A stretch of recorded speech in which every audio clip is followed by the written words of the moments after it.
네, 제가 이제 그 미국에서 이제 이걸 만났는데 저희 어머니께서 난치병에 걸리셔갖고 병원에서 한 20년 동안 수술 9번 받으셨어요.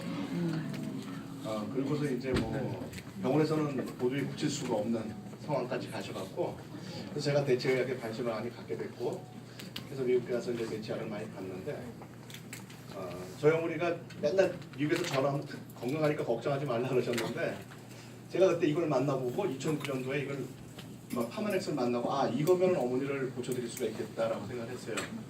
근데 그 이전에 뭐 허블라이프부터 시작해서 메나텐 무슨 아메이 많은 회사들 제가 선택을 했어요. 그 제품들이 좋으니까 혹시 이런 제품을 갖고 우리 어머니의 어떤 병세를 좀 완화시킬 수 있을까 해갖고 많이 컨택을 해봤는데 그냥 영양제예요. 영양제. 먹으면 좋아요. 먹으면 좋은데 어떤 질병을 치료한다고 하는 목적으로 먹기에는 조금 부족함이 많더라고요. 그래서 뭐 그냥 아는 정도로 해서 끝났는데 이 파마넥스를 만나고 나서 제가 유타주까지 가서 조셉창 박사를 만나서 에이즈락에 대한 제품에 대한 것도 제가 물어보고 실제 제가 생각하고 있는 그런 게 맞는지 확인하고 그리고서 이제 이거면 됐다 해갖고 갖고 한국에 딱 들어왔더니만은 어머니가 시한부 인생이야. 건강하다고 맨날 그러셨는데 3개월밖에 못 사신대요. 한국에 들어왔더니만 그게 2013년도였었어요. 되게 화가 나잖아요. 네? 너무 늦게 하는 거예요. 그래도 포기할 수가 없으니까 3개월 동안이라도 편안히 좀 계시라고 파마넥스 조금씩 이제 제가 적용을 하기 시작했는데 1년 3개월 만에 완치하셨어요. 병원에서 기적이 일어났다고 도대체 뭘 드셨냐고 나한테 좀 면담한다고 의사들이. 그래서 제가 의사들하고 만나서 이제 대체약에 대한 얘기도 좀 하고 그랬는데 의사 선생님들이 자기네들이 할 분야가 아니기 때문에 뭐 어쩔 수가 없다. 이거는 당신네들이 해야 되겠다. 여러분이 해야 되는 거죠, 그런 게. 그렇죠? 이제 의학하고 같이 만나줬을 때 시너지가 일으켜지는 거예요. 뭐 의사 선생님들이 뭐 실력이 없어서 그런 게 아니라 의사 선생님이 하는 역할과 또 저 대체약이 하는 역할이 같이 만나서 시너지가 일어나서 우리 어머니께서 1년 3개월 만에 완치하셨고 지금도 정정하게 아주 잘 살고 계시고요. 병원 가갖고 혈액 검사를 하면 젊은 사람보다 더 몸이 건강하다면서요. 이제 노안밖에 돌아가실 일은 없는 것 같아요. 노안으로 돌아가시는 건 어쩔 수 없는 거니까. 자, 그래서 제가 이제 이 제품이 너무 좋고 많은 사람들한테 이게 좀 도움을 좀 줬으면 좋겠다 해서 제가 강의도 하고 있는데 실제 여러분들이 이제 여기 모이신 분들은 아직 잘 파마넥스에 대해서도 잘 모르고 사업에 대해서도 잘 모르시잖아요, 그렇죠? 근데 사업을 좀 알아보러 오신 분들이 많이 계시잖아요. 자, 그래서 사업을 알아보러 오신 분들 위주로 제가 설명을 좀 드리면 좀 어떻게 요즘 살기 좀 좋으세요? 웃으시는 이유는 제가 알 것 같아요. 너무 힘들죠. 자, 오늘 이렇게 힘든 상황이 조금만 견디면 다시 좋아질 건지 계속 이럴 건지 또 앞으로 또 내 미래는 어떨 건지 좀 알아야 되잖아요. 그것도 모르고 무조건 가는 건 눈 감고 앞에 찻길 건너가는 건 똑같은 거죠. 찻길 건너가는데 누가 눈 감고 가겠어요, 그렇죠? 그럼 앞으로 어떤 일이 벌어질지 좀 알아야 되고 뭐 여러분들이 여기 올 때 자발적으로 오셨는지 뭐 개끌려 오듯이 끌려오셨는지 모르겠는데 도대체 이 자리에 내가 앉아있는 게 시간 낭비인지 진짜 가치가 있는 건지 또 무식이라는 사업이 또 나의 미래를 책임져 줄 수 있는 건지 이런 걸 좀 알고 가셔야 되잖아요. 그래서 이제 그런 거에 대해서 여러분한테 도움을 주기 위해서 제가 이제 오늘 그 강의를 드리는 거예요. 개미와 배짱이 우화 아시죠? 네. 개미는 열심히 일을 해서 겨울에 잘 먹고 잘 살았고 배짱이는 맨날 노래만 부르고 놀다가 그렇죠? 겨울에 개미한테 살려달라고 구원하고 우리가 이렇게 배웠단 말이에요. 근데 이걸 요즘 와서 다시 쓴다면 이렇게 쓸 수 있어요. 배짱이는 새로 나는 음반이 히트를 쳐서 한류 스타가 돼가고 돈과 명예를 얻었고요. 개미는 너무 일만 열심히 하다가 관절염에 걸려서 가족들이 지금 병원비에 걱정이 태산이에요. 자, 이런 얘기 들었을 때 말도 안 되는 소리가 뭔 소리야, 저 괴변이야 이렇게 생각하시나요? 요즘 세상은 이럴 수 있죠. 네. 엄마들이 옛날에는 여러분 어릴 때 여러분이 노래 부른다 그러면 엄마가 미쳤냐 그랬죠. 그렇죠? 지금은 노래 부르라고 학원 보내잖아요. 그렇죠? 세상이 많이 바뀌었어요. 여러분들이 우리가 어릴 때는 엄마들하고 아빠들한테 어떻게 배웠냐면은 땀은 절대로 배신하지 않는다. 열심히 살면은 성공한다 이렇게 얘기를 했어요, 그렇죠? 여러분 열심히 안 살았어요? 앞으로 열심히 안 살 거예요? 근데 열심히 살면은 여러분의 삶이 확 바뀔 거라고 지금 자신하고 계세요? 아니잖아요. 세상이 바뀌었어요. 열심히 사는 세상은 농경사회에서 많은 노동력이 필요할 때 봄에 땀 흘려서 씨 뿌리고 열심히 여름에 솎아주고 잡초들, 그러면 가을에 풍성한 결실을 얻을 수 있었어요. 그 당시 얘기예요. 그 당시 얘기. 이때 당시 얘기예요. 근데 지금은 어떻게 되냐면은 열심히 일해서 돈 벌 수 있는 기회가 없어요. 옛날하고 달라졌어요. 대표적인 케이스가 뭐냐면 여러분 생활의 달인 아시죠? 한 자리에서 20년 동안 열심히 일했잖아요. 그래서 손이 안 보이고 막 진짜 기보다 더 손이 빨리 움직이잖아요. 근데 그분들의 공통점이 뭐냐면 부자가 없어요. 왜 그래요? 그렇게 열심히 일했는데. 자, 세상이 바뀌어서 이제는 열심히 일하는 것 갖고는 돈을 벌 수 있고 내 미래를 책임져 줄 수 있는 시대는 이미 지나갔어요. 그래서 우리는 어떻게 하냐면 시대에 따라서 변해야 되는 거예요. 응? 선녀와 나무꾼 얘기 한번 생각해 보세요. 그걸 지금 세상에 한다면 어떻게 되겠어요? 사슴이 선녀들 목욕하는 거 가르쳐 주는 거예요. 그거 가서 들여다보잖아요. 그거 어떻게 되는 거예요? 그거 성범죄죠. 아, 그 목욕하고 있는 거 들여다보면 성범죄 아니에요? 아이들이 만약 그걸 보고 여탕 들여다보면 어떻게 되겠어요? 큰일 나죠 지금요. 그죠? 거기서 들여다본 걸로 끝난 게 아니죠. 옷까지 훔치죠. 절도죄죠. 왜 훔쳐요 그거를? 한 명은 못 가잖아요. 옷을 뺏겼으니까. 얼마 중대범죄예요. 또 그걸 빙자해서 결혼까지 하잖아요. 그렇죠? 근데 선녀가 그게 좋았으면 애 둘 낳고 계속 살았겠지. 왜 둘 낳고 도망갔겠어? 싫으니까 도망갔겠죠. 근데 굳이 그걸 또 따라서 하늘까지 올라가잖아요. 이 스토킹, 그런 스토킹. 이게 옛날 우리가 들었던 아주 아름다운 이야기였지만 몰라요. 그 당시에는 마음에 드는 사람이 있으면 뭐 몽둥이로 뭘 때려서 데리고 갔는지 모르겠는데 지금은 안 된단 말이에요. 그런 게. 세상이 바뀌었어요. 그럼 여러분도 앞으로 어떻게 세상이 바뀔지 알아야 돈을 벌 수 있는 찬스가 있는지 내가 지금부터 뭘 준비해야 될지 안다는 거죠. 자, 그러면은 여러분이 돈을 벌려고 하면 경제를 알아야 되는데 무슨 뭐 대학 뭐 경제학 박사만큼 알 필요도 없어요. 뭐 그렇다고 해서 그 사람 많이 한다고 돈 잘 버는 것도 아니에요. 응? 자, 세상이 어떻게 바뀌는 정도는 알고 계셔야 된다는 거죠. 기존의 그 경제 개념은 소비자 수혜 비례를 했어요. 소비자가 어디에 많이 몰려있냐에 따라서 거기에 사업의 비전이 있었던 거예요. 지금 전 세계 인구를 갖다 분석을 해보면 가장 많은 인구가 속해 있는 게 바로 1946년도에서 1965년도에 태어난 사람들이에요. 요 사이에 전 세계 인구의 3분의 1이 들어가 있어요. 이분들을 특별히 베이비부머 시대라 그러는데 이때 왜 이렇게 많은 사람들이 태어났냐면 세계 1차 대전과 2차 대전을 거치면서 너무나 많은 젊은이들이 죽었기 때문에 노동력도 전 세계적으로 부족했고 소비자도 전 세계적으로 너무 소비층이 없는 거예요. 그래서 이때 전 세계적으로 어느 나라든 아이를 많이 낳자 하는 장려 정책을 키면서 많은 아이들이 태어나게 돼서 전 세계 인구의 3분의 1이 이때 태어났고 우리나라도 다르지 않아요. 우리나라도 3분의 1의 인구가 전부 다 이 나이대에 있어요. 그러니까 이 나이대가 어떤 투표 성향을 갖느냐에 따라서 정권이 바뀌는 거야. 무슨 얘기인지 아시겠죠? 그게 굉장히 중요한 거예요. 경제적으로, 정치적으로 굉장히 중요한 사람들이에요. 이 사람들이 1950년도에 태어났을 때 아이들이 막 태어나니까 의사 중에서도 산부인과 의사가 최고야. 지금 산부인과 망하죠. 애들이 나와야지. 그죠? 그 다음에 아이들이 먹는 유아식이라든지 거버 기저귀, 그 다음에 저기 유아용품, 하기스 기저귀 이런 것들이 이 당시에 전 세계적으로 큰 회사로 성장하는 계기가 된 거예요. 이제 10대가 되니까 주전벌이를 하기 시작해요. 주전벌이를. 그러니까 패스트푸드를 아이들이 좋아하기 시작해갖고 KFC라든지 맥도날드와 같은 것들이 프랜차이즈라는 새로운 마케팅 기법을 갖고 전 세계적으로 퍼져나가기 시작하는데 1960년대예요. 1970년대 되니까 이분들이 다 나이가 20대가 돼서 연애할 나이가 된 거예요. 연애하려면 뭐가 필요해요? 오빠 차 샀다 너 데리러 가. 노래도 있잖아요. 차가 있어야 되잖아요. 그 다음에 음악도 있어야 되죠. 그래서 이 당시에 전 세계적으로 자동차 산업과 팝뮤직이 전 세계를 사로잡게 되는 거예요. 얼마 전에 프레드 머큐리의 퀸 아시죠? 그거 나왔잖아요. 보헤미안 랩소디 나왔잖아요. 그것도 1970년대 노래예요. 지금 여러분이 알고 있는 웬만한 유명한 팝 가수들은 전부 다 1970년대 사람들이에요. 이때가 팝의 전성기예요. 근데 이제 결혼은 정년기가 돼서 이제 결혼을 해야 되니까 뭐가 필요하겠어요? 집이 필요하니까 부동산 경기가 1980년대 광풍을 일게 되죠. 우리나라도 1980년대 부동산 경기 어마어마했죠. 경험해 보신 분도 계시죠. 아파트만 하나 당첨되면 큰 돈 벌 수 있었죠. 지금은 안 돼요. 지금 아파트 갖고 돈 벌겠다, 뭐 부동산 갖고 돈 벌겠다, 웬만한 도서 아니면 쉽지가 않죠. 지금 혹시 누가 좋은 땅 나왔으니까 사실래 하고 연락 오면은 무슨 뜻이에요? 너를 호구로 보고 좀 덤팅 씌우겠다 이 뜻이에요. 그런 건 없어요 지금요. 저한테도 가끔 연락 와요.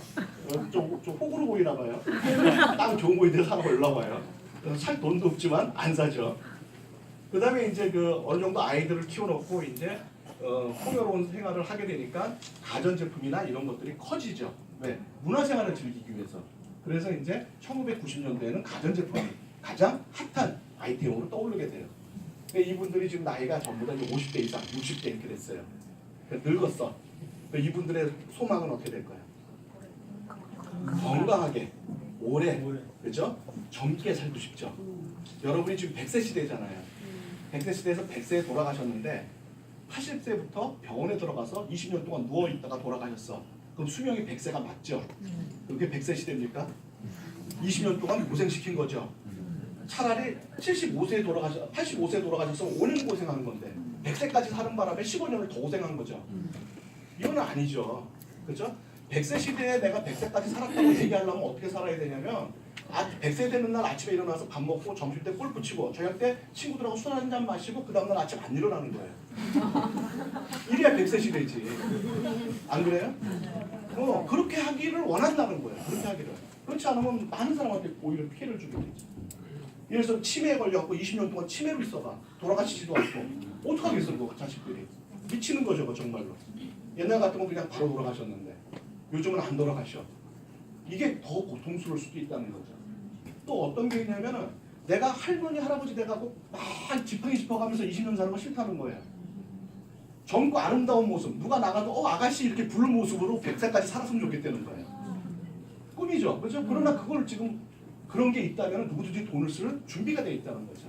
그래서 지금 이제 이런 베이비부머 시대들이 어디다 돈을 쓰고 있냐? 지금은 건강과 노화 방지 그리고 미용 쪽에 돈을 쓰고 싶어 한다. 그럼 전세 인구의 3분의 1이 여기다 돈을 쓰고 싶어 하니까 여러분이 사업을 한다면 어떤 사업을 해야 돈을 벌 수 있을 것 같아요? 이쪽에서 사업을 해야 돈을 벌 수 있는 기회가 많은 거예요. 그렇다면 지금 뉴스킨이라는 회사는 어느 제품들을 판매를 하고 있어요? 건강과 노화 방지 미용에 관련된 제품들을 판매를 하고 있기 때문에 일단은 사업 아이템으로서 굉장히 좋다. 근데 이러한 추세들이 10년 단위로 바뀌게 되죠. 나이를 먹으면서. 근데 100세 시대가 되면 이건 무한정 길어지죠. 계속선 120, 150까지 살 수도 있잖아요. 그렇죠? 그래서 이러한 건강과 노화 방지 미용은 앞으로도 얼마나 더 오래 갈지 알 수 없을 만큼 긴 어떤 그 사업 아이템으로서 존재할 수가 있다. 이걸 알고 계신다면 지금 여러분들은 올바른 장소에 와 있다. 올바른 타이밍에 와 있다. 이렇게 생각할 수가 있는 거예요. 자, 근데 이거보다도 더 중요한 게 있어요. 그게 뭐냐면 4차 산업혁명이라는 거예요. 산업혁명. 4차 산업혁명 많이 들어보셨죠? 자, 우리가 산업혁명 그러니까 우리가 학교에서 배웠던 1, 2, 3차 산업을 생각하는데 그거하고는 전혀 관계가 없어요. 1차 산업은 자연에서 재화를 얻는 농업이나 어업 같은 걸 얘기를 하고요. 그 다음에 2차 산업은 1차 산업에서 얻어진 재화를 가공을 해서 제품으로 만드는 게 2차 산업이고 3차 산업을 그걸 유통시키는 서비스업과 유통업 그리고 금융업 이런 것들이 3차 산업이거든요. 오늘 혁명이란 말이 들었잖아요. 4차 산업혁명. 그러니까 지금 4차 산업혁명이라는 건 이미 벌써 1, 2, 3차가 지나갔다는 얘기예요. 언제 지나갔어? 지도새도 모르게. 그죠? 자, 그럼 1, 2, 3차 혁명이 어떠한 영향을 미쳤느냐? 이런 산업혁명은요. 어떠한 기술이 새로운 기술이 발명이 되면서 사회, 경제, 정치적으로 완전히 개벽이 일어나는 것을 혁명이라고 얘기를 합니다. 그럼 1차 산업혁명은 언제 일어났냐면 18세기에 영국에서 증기기관이 개발되면서 1차 산업혁명이 일어나게 돼요. 그러니까 손으로 만들던 거를 기계가 만들게 되는 거죠. 그러니까 대량 생산이 가능해졌죠. 대량 생산을 하려다 보니까 엄청나게 많은 원료가 있어야 되겠죠. 원료가 많아야 대량 생산할 거 아니에요? 그 원료를 얻기 위해서 주변 국가들을 어떻게 힘없는 국가들을 식민지를 만들어 버리죠. 그래서 거기서 원료를 갖다가 가공을 해서 공산품으로 만든 다음에 다시 어디다 팔아요? 식민지에다가 고가로 팔죠. 그 식민지는 완전히 빨리는 거죠. 이건 개꿀이죠 완전히. 그죠? 그렇게 해서 보물 벌면 바보 아니에요? 이때 전부 다 선진국들이 이러한 방법으로 전부 지금 선진국이 된 사람들이 지금까지 남아있는 거예요. 걔들이 뭐 잘나서가 아니야. 네? 오로지 그야말로 식민지를 착취해서 돈을 벌었단 말이에요. 이게 18세기 산업혁명의 하나의 큰 흐름이었어요. 우리나라도 이때 산업혁명의 영향에서 벗어나지 못하고 식민지가 됐죠. 그렇죠? 2차 산업혁명은 언제 일어났냐면 19세기에서 20세기에 전기기관, 그러니까 내연기관과 전기라는 게 발명이 되면서 이제 비로소 2차 산업혁명이 일어나게 되는데 전기는 직류하고 교류가 있죠. 근데 직류는 에디슨이 발명을 했어요. 교류는 테슬라가 개발을 했어요. 이게 전부 다 미국에서 발명이 된 거예요. 그다음 내연기관들은 뭐예요? 자동차, 기차, 그 다음에 비행기 뭐 이런 것들인데 이런 내연기관도 전부 다 미국에서 발명이 됐어요. 그러다 보니까 세계 패권이 영국에서 어디로 넘어가요? 미국으로 넘어가게 됩니다. 그 미국이 그때 잡았던 세계 패권을 지금까지도 아주 강력하게 잡고 있는 거예요. 자, 우리나라는 이때 후진국에서 먹고 살아야 되는데 어떻게 살아야 되느냐 보니까 이때 내연기관이 발명이 되면서 갑자기 오일이 막 필요하게 된 거예요. 오일이, 석유가. 그러니까 중동에서 낙타 키우던 유목민들이 갑자기 떼부자가 되는 거예요. 그러면서 건설이 막 시작되니까 건설 노동자들을 보내고 거기서 5달러를 벌어들기 시작하면서 우리나라가 근대화의 기초를 이루기 시작하는 게 바로 2차 산업혁명에 우리가 그 혜택을 받은 거예요. 3차 산업혁명은 뭐냐? 바로 컴퓨터와 인터넷이에요. 너무나 많은 정보가 실시간으로 대량으로 쏟아져 들어오니까 이거를 어떻게 필터링을 해서 정확한 정보를 찾아내서 여기서 내가 어떤 그 회의를 통해서 투자할 수 있는 어떤 또는 사업할 수 있는 것들을 찾아내서 투자하고 할 시간이 없어. 그냥 너무나 빨리빨리 세상이 바뀌는 거예요. 그래서 2차 산업혁명 때 공업화를 통해서 세계적인 강국으로 올라섰던 나라가 어떤 나라냐면 독일하고 일본이에요. 얘네들은 공업강국이에요. 2차 산업혁명을 이용해서 대량 생산하는 어떤 그런 체제에서 가장 강력한 힘을 발휘했던 나라들이에요. 이 나라들은 자기네들이 기술력을 갖고 서로 회의를 하고 그 다음에 같이 의견을 맞추고 또 연구를 하고 해서 어떤 생산 라인을 만들고 하는데 아주 익숙한 나라들이에요. 근데 갑자기 너무나 많은 정보가 오픈이 되면서 기술이 다 오픈되고 정보가 오픈되면서 뭐 대화를 해서 무슨 뭐 의사결정을 해서 뭐를 결정할 수 있는 시간이 필요가 없는 거예요. 너무나 빨리 변하는 거예요, 세상이. 그래서 빨리 의사결정을 하고 빨리 투자를 하고 빨리 제품을 만들어서 빨리 팔아야 돼. 빨리 잘하는 나라가 어느 나라예요? 우리나라하고 딱 맞는 거예요. 그러니까 우리는 기다리는 거 너무 싫어하잖아요. IT 산업으로 해갖고 그냥 모든 걸 다 온라인으로 해버리고 의사결정, 통밥을 잘 굴려. 우리 학생들. 누구하고 대화는 잘 안 해도 머리가 통밥을 잘 굴려. 아주 비상해. 그러니까 그 많은 정보에서 될 만한 거 탁 잡아서 상품화 시키는 게 최고야. 근데 여기에 일본하고 독일은 익숙하지가 않아요. 국민성이 안 맞아. 그래서 일본하고 독일이 지금 사그라지는 거예요. 거기 못 따라가니까 뭐야? 데이터 조작하기 시작해요. 데이터 조작. 일본하고 지금 독일이 엄청난 데이터 조작을 해야 되죠. 왜? 못 따라가는 거예요. 못 따라가. 근데 우리나라는 그 빨리빨리가 너무 잘 맞아요. 그래서 3차 산업혁명을 계기로 우리나라는 IT를 발판으로 해서 비로소 선진국으로 들어서게 됩니다. 그래서 1차 산업혁명 때 후진국으로 들어갔던 나라 중에서 선진국이 된 나라는 전 세계에서 오로지 한국밖에 없어요. 우리나라밖에 없어요. 불가능해. 나머지는 다 후진국이야 지금도. 아니면 조금 잘 살면 개발도상국. 못 들어와요 선진국에. 근데 우리나라만 선진국에 들어왔어요. 물론 2018년도에 공식적으로 세계적인 선진국으로 공식적으로 인정을 받았지만 2018년 이전에도 우리나라는 선진국으로 취급을 받았었어요. 그랬는데 이제 지표가 몇 가지 지표가 모자라서 공식적인 그 선진국은 아니었는데 2018년도에 모든 지표가 다 선진국으로 올라섰어요. 그래서 우리나라는 선진국이에요. 여러분 후진국이라고 아직도 저 개발도상국이라고 생각하시면 안 돼요.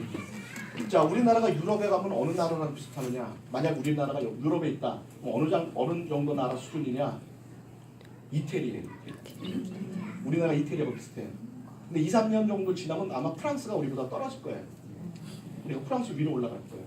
그래서 참 자랑스러운 민족이에요. 그렇죠? 그 꿀 빨리고서 막 모든 걸 다 뺏기고 난 다음에 맨 손으로 다시 일으켜 세운 나라. 대단한 나라죠. 근데 이제 중요한 게 뭐냐면 4차 산업혁명이란 말이에요. 그러니까 4차 산업혁명은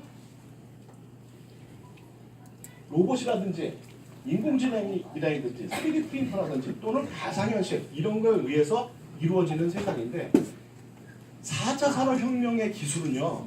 기존의 1, 2, 3차 산업혁명의 기술과는 게임이 안 돼요. 게임이. 어마어마한 변형을 일으키는데 얼마 정도 큰 파급력을 일으킬지 아직 그 누구 아무도 몰라요. 아무도. 그래서 토머스 프레이라고 구글에서 선택한 세계에서 가장 유명한 미래학자가 뭐라고 얘기했냐면 가장 짧은 시간 내에 가장 큰 변형을 겪는 최초의 인류가 바로 여러분이라고 했어요. 그러니까 대책이 없어요. 아직 경험들이 없어요. 이게 지금 여러분의 미래가 어떻게 될지 아무도 몰라요. 그래서 이 미래는요. 어떤 사람이 기회를 갖느냐가 무지하게 중요해요. 이제 딱딱하면 여러분 최하층으로 떨어져요. 그래서 이거를 잘 받으셔야 되는데 4차 산업혁명이라는 게 뭔지 아직까지 여러분들이 체감이 안 돼요. 아직까지. 왜? 본격적으로 기술들이 적용이 안 됐으니까. 근데 언제부터 그럼 본격적으로 이게 나오는 겁니까? 제 생각에는 2020년부터는 여러분들이 본격적으로 느끼기 시작할 거예요. 아마 내년부터는. 자, 그럼 어떤 것들이 있냐면은 인공지능, 3D 프린터, 로봇, 가상현실 이런 게 어떤 일들이 벌어지느냐. 인공지능은 여러분 알파고로 한번 보셨죠? 알파고. 이세돌 이긴 알파고.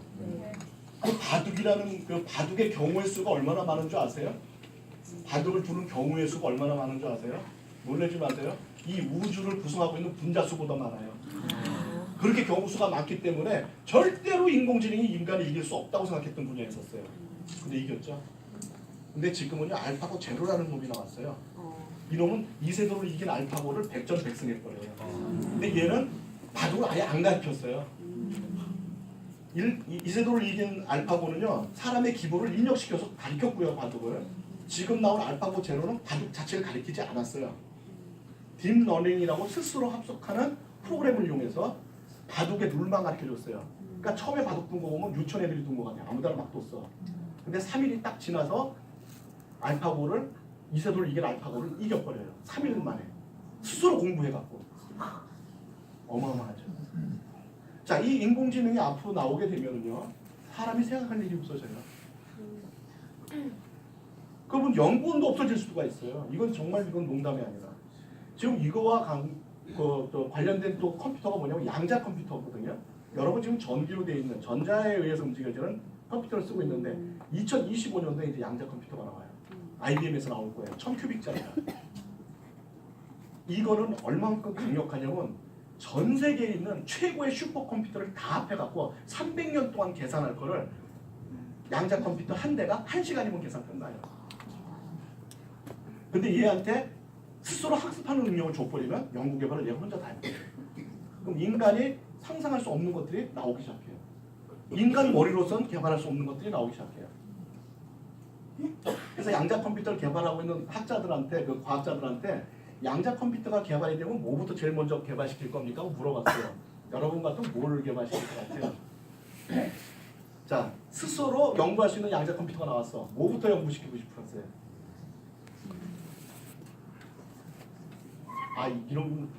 그런 게 탁 나오면 뭐 돈 버는 법을 가르치려든지 뭐해가 주식 투자하는 법을 가르치려든지 얘가 돈 벌 생각도 하고 뭐 할 거 아니에요.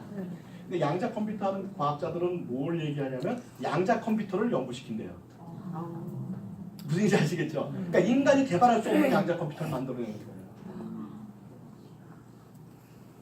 그 양자 컴퓨터가 나오게 되면 지금 과학자들이 뭐라고 얘기하냐면 1만 년의 수준 차이가 벌어진대요. 1만 년. 양자 컴퓨터를 갖고 있는 나라와 그렇지 않은 나라의 문명 차이는 1만 년이 벌어진다는 거. 순식간에. 몇 년 안에 1만 년이 벌어진다는 거. 그럼 앞으로 10년 안에요. 제 생각에는 10년 정도 걸릴 것 같아요. 10년 안에 이 지구상에 원시인과 현대 문명이 공존하게 돼요. 외계인이 되지 1만 년 넘어가면 외계인이지 뭐 거의. 이런 일이 지금 여러분 눈앞에 지금 딱 기다리고 있는 거예요. 3D 프린터 요새는 건물도 3D 프린터로 막 지어요. 그리고 로봇은 로봇은 뭐 얘기할 거 없죠. 사람 하는 일 다 대신하고 가상현실. 내가 이것만 쓰면은 현실적으로 경험할 수 없는 걸 다 경험하게 만들고 하는 것들이 지금 이미 개발이 다 끝나 있는 상태예요. 이게 지금 꿈의 기술이 아니라 이미 개발이 끝났어. 언제 적용하는 것만 남아 있어요. 그러니까 얘네들이 의미하는 바가 뭐냐? 딱 하나밖에 없어요. 사람이 하는 일을 대체하는 기술이에요. 4차 산업혁명은. 그러니까 사람 할 일이 없어진다는 얘기예요. 머리 쓰는 일부터 시작해서. 다 뭐가 얘네들이 하는 거예요. 자, 이게 좀 안 와닿으면 딱 한 가지만 제가 시간이 없으니까 딱 한 가지만 보여드릴게요. 얼마나 이런 기술들이 파급력이 큰지 딱 한 가지만 보여드릴게요. 여러분 잘 알고 있는 거. 곧 나올 거. 자, 이게 뭐죠? 사람 없이 움직이는 자동차. 자율주행 자동차죠. 배터리가 독자 개발한 쿼드코어 구조 기술을 기반으로 4개의 동시 동작하는 두뇌가 특징입니다. 칠의 크기가 7곱하기8mm로 향후 자동차 앞쪽 유리창에 블랙박스처럼 설치하면 됩니다. 인공지능을 위한 프로세서로 관련 기술은 국내 5개 업체의 기술 이전돼 내년 말쯤 상용화가 가능합니다. 이게 2017년도 얘기예요. 지금 2018년도에 상용화 끝났어요. 500원짜리 동전 많은 프로세서 하나만 딱 달면 어떻게 돼요? 자율주행 자동차가 되는 거예요. 근데 이게 이제 우리나라에서 개발된 기술이에요. 세계 최고의 기술이에요. 자, 그런데 자율주행 자동차가 저걸 이용해서 센서를 이용해서 가다가 다른 차가 있으면 안 가고 쓰죠. 나 섰어. 누가 먼저 가? 이거 내리고 너 먼저 가, 나 먼저 가 그래요? 아니죠. 자동차끼리 서로 어떻게 해요? 커뮤니케이션 해야죠. 내가 0.001초 먼저 왔으니까 내가 먼저 가고 넌 뒤에 와. 이걸 미리 얘기를 해줘 가면서. 그래서 이렇게 지나가야죠. 그래서 자동차끼리의 인터넷 커뮤니케이션, 무선 커뮤니케이션, 그 다음에 인공지능이 필요한 거예요. 여기는요. 인공지능 없으면 꼼짝도 못해. 앞에 사람이 서 있어 계속. 그럼 계속 서 있어야지. 못 가죠. 근데 인공지능은 어떻게 해? 돌아가지. 그래서 인공지능이 필요하죠.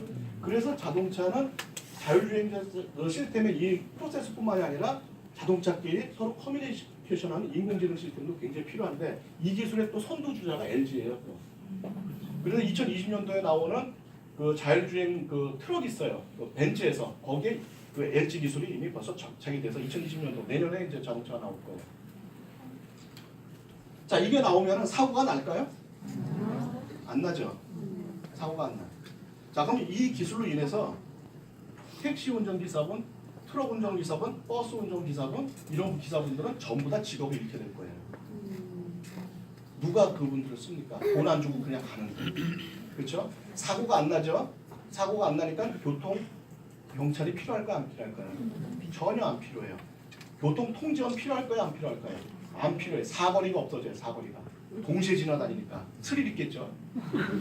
안 부딪히는데 이거 신호가 필요 없죠. 동시에 지나다니니까. 그래서 앞으로 자율주행 자동차 나오면 이 신호등이 다 없어질 예정이에요. 예? 사람 횡단보도 지나면 지가 알아서 쓰죠. 사람 안 치죠 얘가. 근데 이제 사람은 지나갈 때 이제 뭐 누르고 이렇게 파란불 볼 때 지나가게 만들겠지. 아무 때나 지나다니면 차가 못 다니니까. 그러나 내 거리로는 사람이 안 다니니까 막 다니는 거죠, 그렇죠? 자, 이렇게 이제 그 자율주행 자동차가 이제 나오게 되면은 보험은 어떻게 될까요? 자동차 보험. 없어지죠. 그러니까 자동차 보험 자기네들이 없어질 거 알까요, 모를까요? 알고 있어요. 그래서 요새 자동차 보험 잘 보면은요, 자동차 타서 사고 날 때만 돈을 주는 게 아니라 가다가 다쳐도 돈을 주고, 뭐 자전거 타다 다쳐도 돈 주고, 뭐 엘리베이터 타다 다쳐도 돈 주고, 별걸 다 돈 준대. 되게 좋아졌죠? 근데 그게 아니죠. 자기네들이 자동차 보험이 없어질 걸 알고 자동차 보험을 상위 보험으로 살살 돌리고 있는 거죠 지금요. 고객 안 놓치려고 알고 있는 거예요, 그 사람들 다. 미리 준비하고 있는 거예요. 이런 추세들을 여러분 딱 보고 느끼셔야 되는 거예요. 응? 자, 그러면은 얘가 나오면서 동시에 뭐가 나와요? 전기 자동차로 바뀔 거예요. 전기 자동차로. 자, 전기 자동차는 엔진이 없어요. 그럼 엔진 만드는 업체들은 어떻게 되겠어요? 그럼 자동차 고치는 사람들은 어떻게 될까? 엔진이 없는데 뭘 고쳐? 뭐밖에 없어요? 모터하고 미션이야 이런 거 있겠지만 모터하고 배터리밖에 없어요. 딴 게 뭐가 있어요? 아무것도 없어요. 그러니까 기계 장치가 없어요. 모터 같은 거 이런 거 이런 무슨 뭐 옛날 같이 무슨 뭐 이 그 기아 변속 이런 게 없어요. 왜? 여러분들 믹서기에서 1단 누르면 천천히 가고 2단 누르면 빨리 돌고 3단 누르면 더 빨리 돌고 4단 누르면 아주 빨리 돌고 하잖아요. 전기 세기를 갖고 하잖아요. 근데 거기 미션이 왜 필요해? 그러니까 쉽게 얘기하면은 믹서기에다가 뚜껑 닫아놓으면 자동차가 되는 거예요. 그래서 자동차가 가전제품으로 바뀌게 돼요. 이제 이 시대가 오면. 그럼 누가 잘 만들겠어요? 삼성 LG가 더 잘 만들 수가 있어요. 자, 이 전기자동차의 시대가 오면 가장 중요한 기술이 배터리 기술이에요. 얼마나 빨리 충전시키고 얼마나 멀리 갈 수 있느냐. 무장정 여기다가 배터리만 실어놓으면 사람이 탈 자리가 없어지겠죠. 그러니까 배터리 용량이 작게 만들면서 빨리 충전해야지. 충전하는데 8시간 걸리면 어디 나가야 되는데 충전이 안 돼서 못 나가. 그럼 안 되죠. 충전을 5분 내로 막 탁 꽂아놓으면 5분 만에 쫙 고속 충전이 돼갖고 타고선 한 600km, 700km 가야지. 100km 가서 또 집어넣고 100km 가서 또 집어넣고 이거 안 되잖아요. 그래서 배터리 기술이 엄청나게 중요해져요. 근데 세계적으로 자동차 배터리의 3대 3강이 누구냐? 삼성, LG, SK 이노베이션 우리나라 업체들이에요. 그리고 우리나라 업체들은 이미 벌써 4차 산업혁명을 잘 준비하고 있어요. 앞으로 이런 자동차 산업도요. 이제 아마도 제 생각에는 우리나라가 주도권을 잡을 가능성이 상당히 많아요. 이제 일본, 미국 저희가 아니고 저기 독일이 아니고 우리나라에서 모든 걸 다 휘어잡을 가능성이 많아요. 모타도 우리나라가 최고 잘 만들죠. 모타도 우리나라가 제일 잘 만들어요. 세계에서. 컴프레서하고 모타는 우리나라가 최고입니다. 배터리 제일 잘 만들죠. 그럼 딴 나라에서 할 게 뭐가 있어? 껍데기만 만드는 거죠. 그 다음 센서 누가 제일 잘 만들어? 우리나라 잘 만들죠. 프로세서 어디서 나왔어? 우리나라에서 나왔죠. 커뮤니케이션 누가 해? 우리나라에서 만들죠. 무슨 얘기인지 아시겠어요? 자, 그래서 좋긴 한데 그런 일자들이 엄청나게 생기겠죠. 거의 관련된 일자리들이 엄청나게 생기겠죠. 자, 그러면 질문. 여기 계신 분 중에서 지금 공부해서 그런 일자리 갈 수 있는 분. 이게 문제라는 거예요. 이게 큰 문제라는 거예요. 자, 정부에서 뭐라고 얘기했냐. 일자리 없어져도 또 생깁니다. 더 많은 일자리가 생깁니다. 걱정하지 마세요라고 얘기를 해. 국가로 본다면 100개가 없어지고 120개가 생기니까 좋은 거죠. 걱정할 필요가 없죠. 근데 없어지는 100명이 바로 베이비부모 시대 사람들은 다 직업이 없어져. 그리고 새로 태어나서 올라온 애들은 직업이 널널해. 그럼 베이비부모 시대에 있는 사람들은 수명이 길어져서 100년, 120년 살아야 되는데 어떻게 먹고 살아? 거기에 대한 대책이 있어요? 그러니까 단순히 숫자 노름하고 앉았으면 안 된다는 얘기예요. 이게 지금. 단순 숫자 노름 얘기가 아니에요.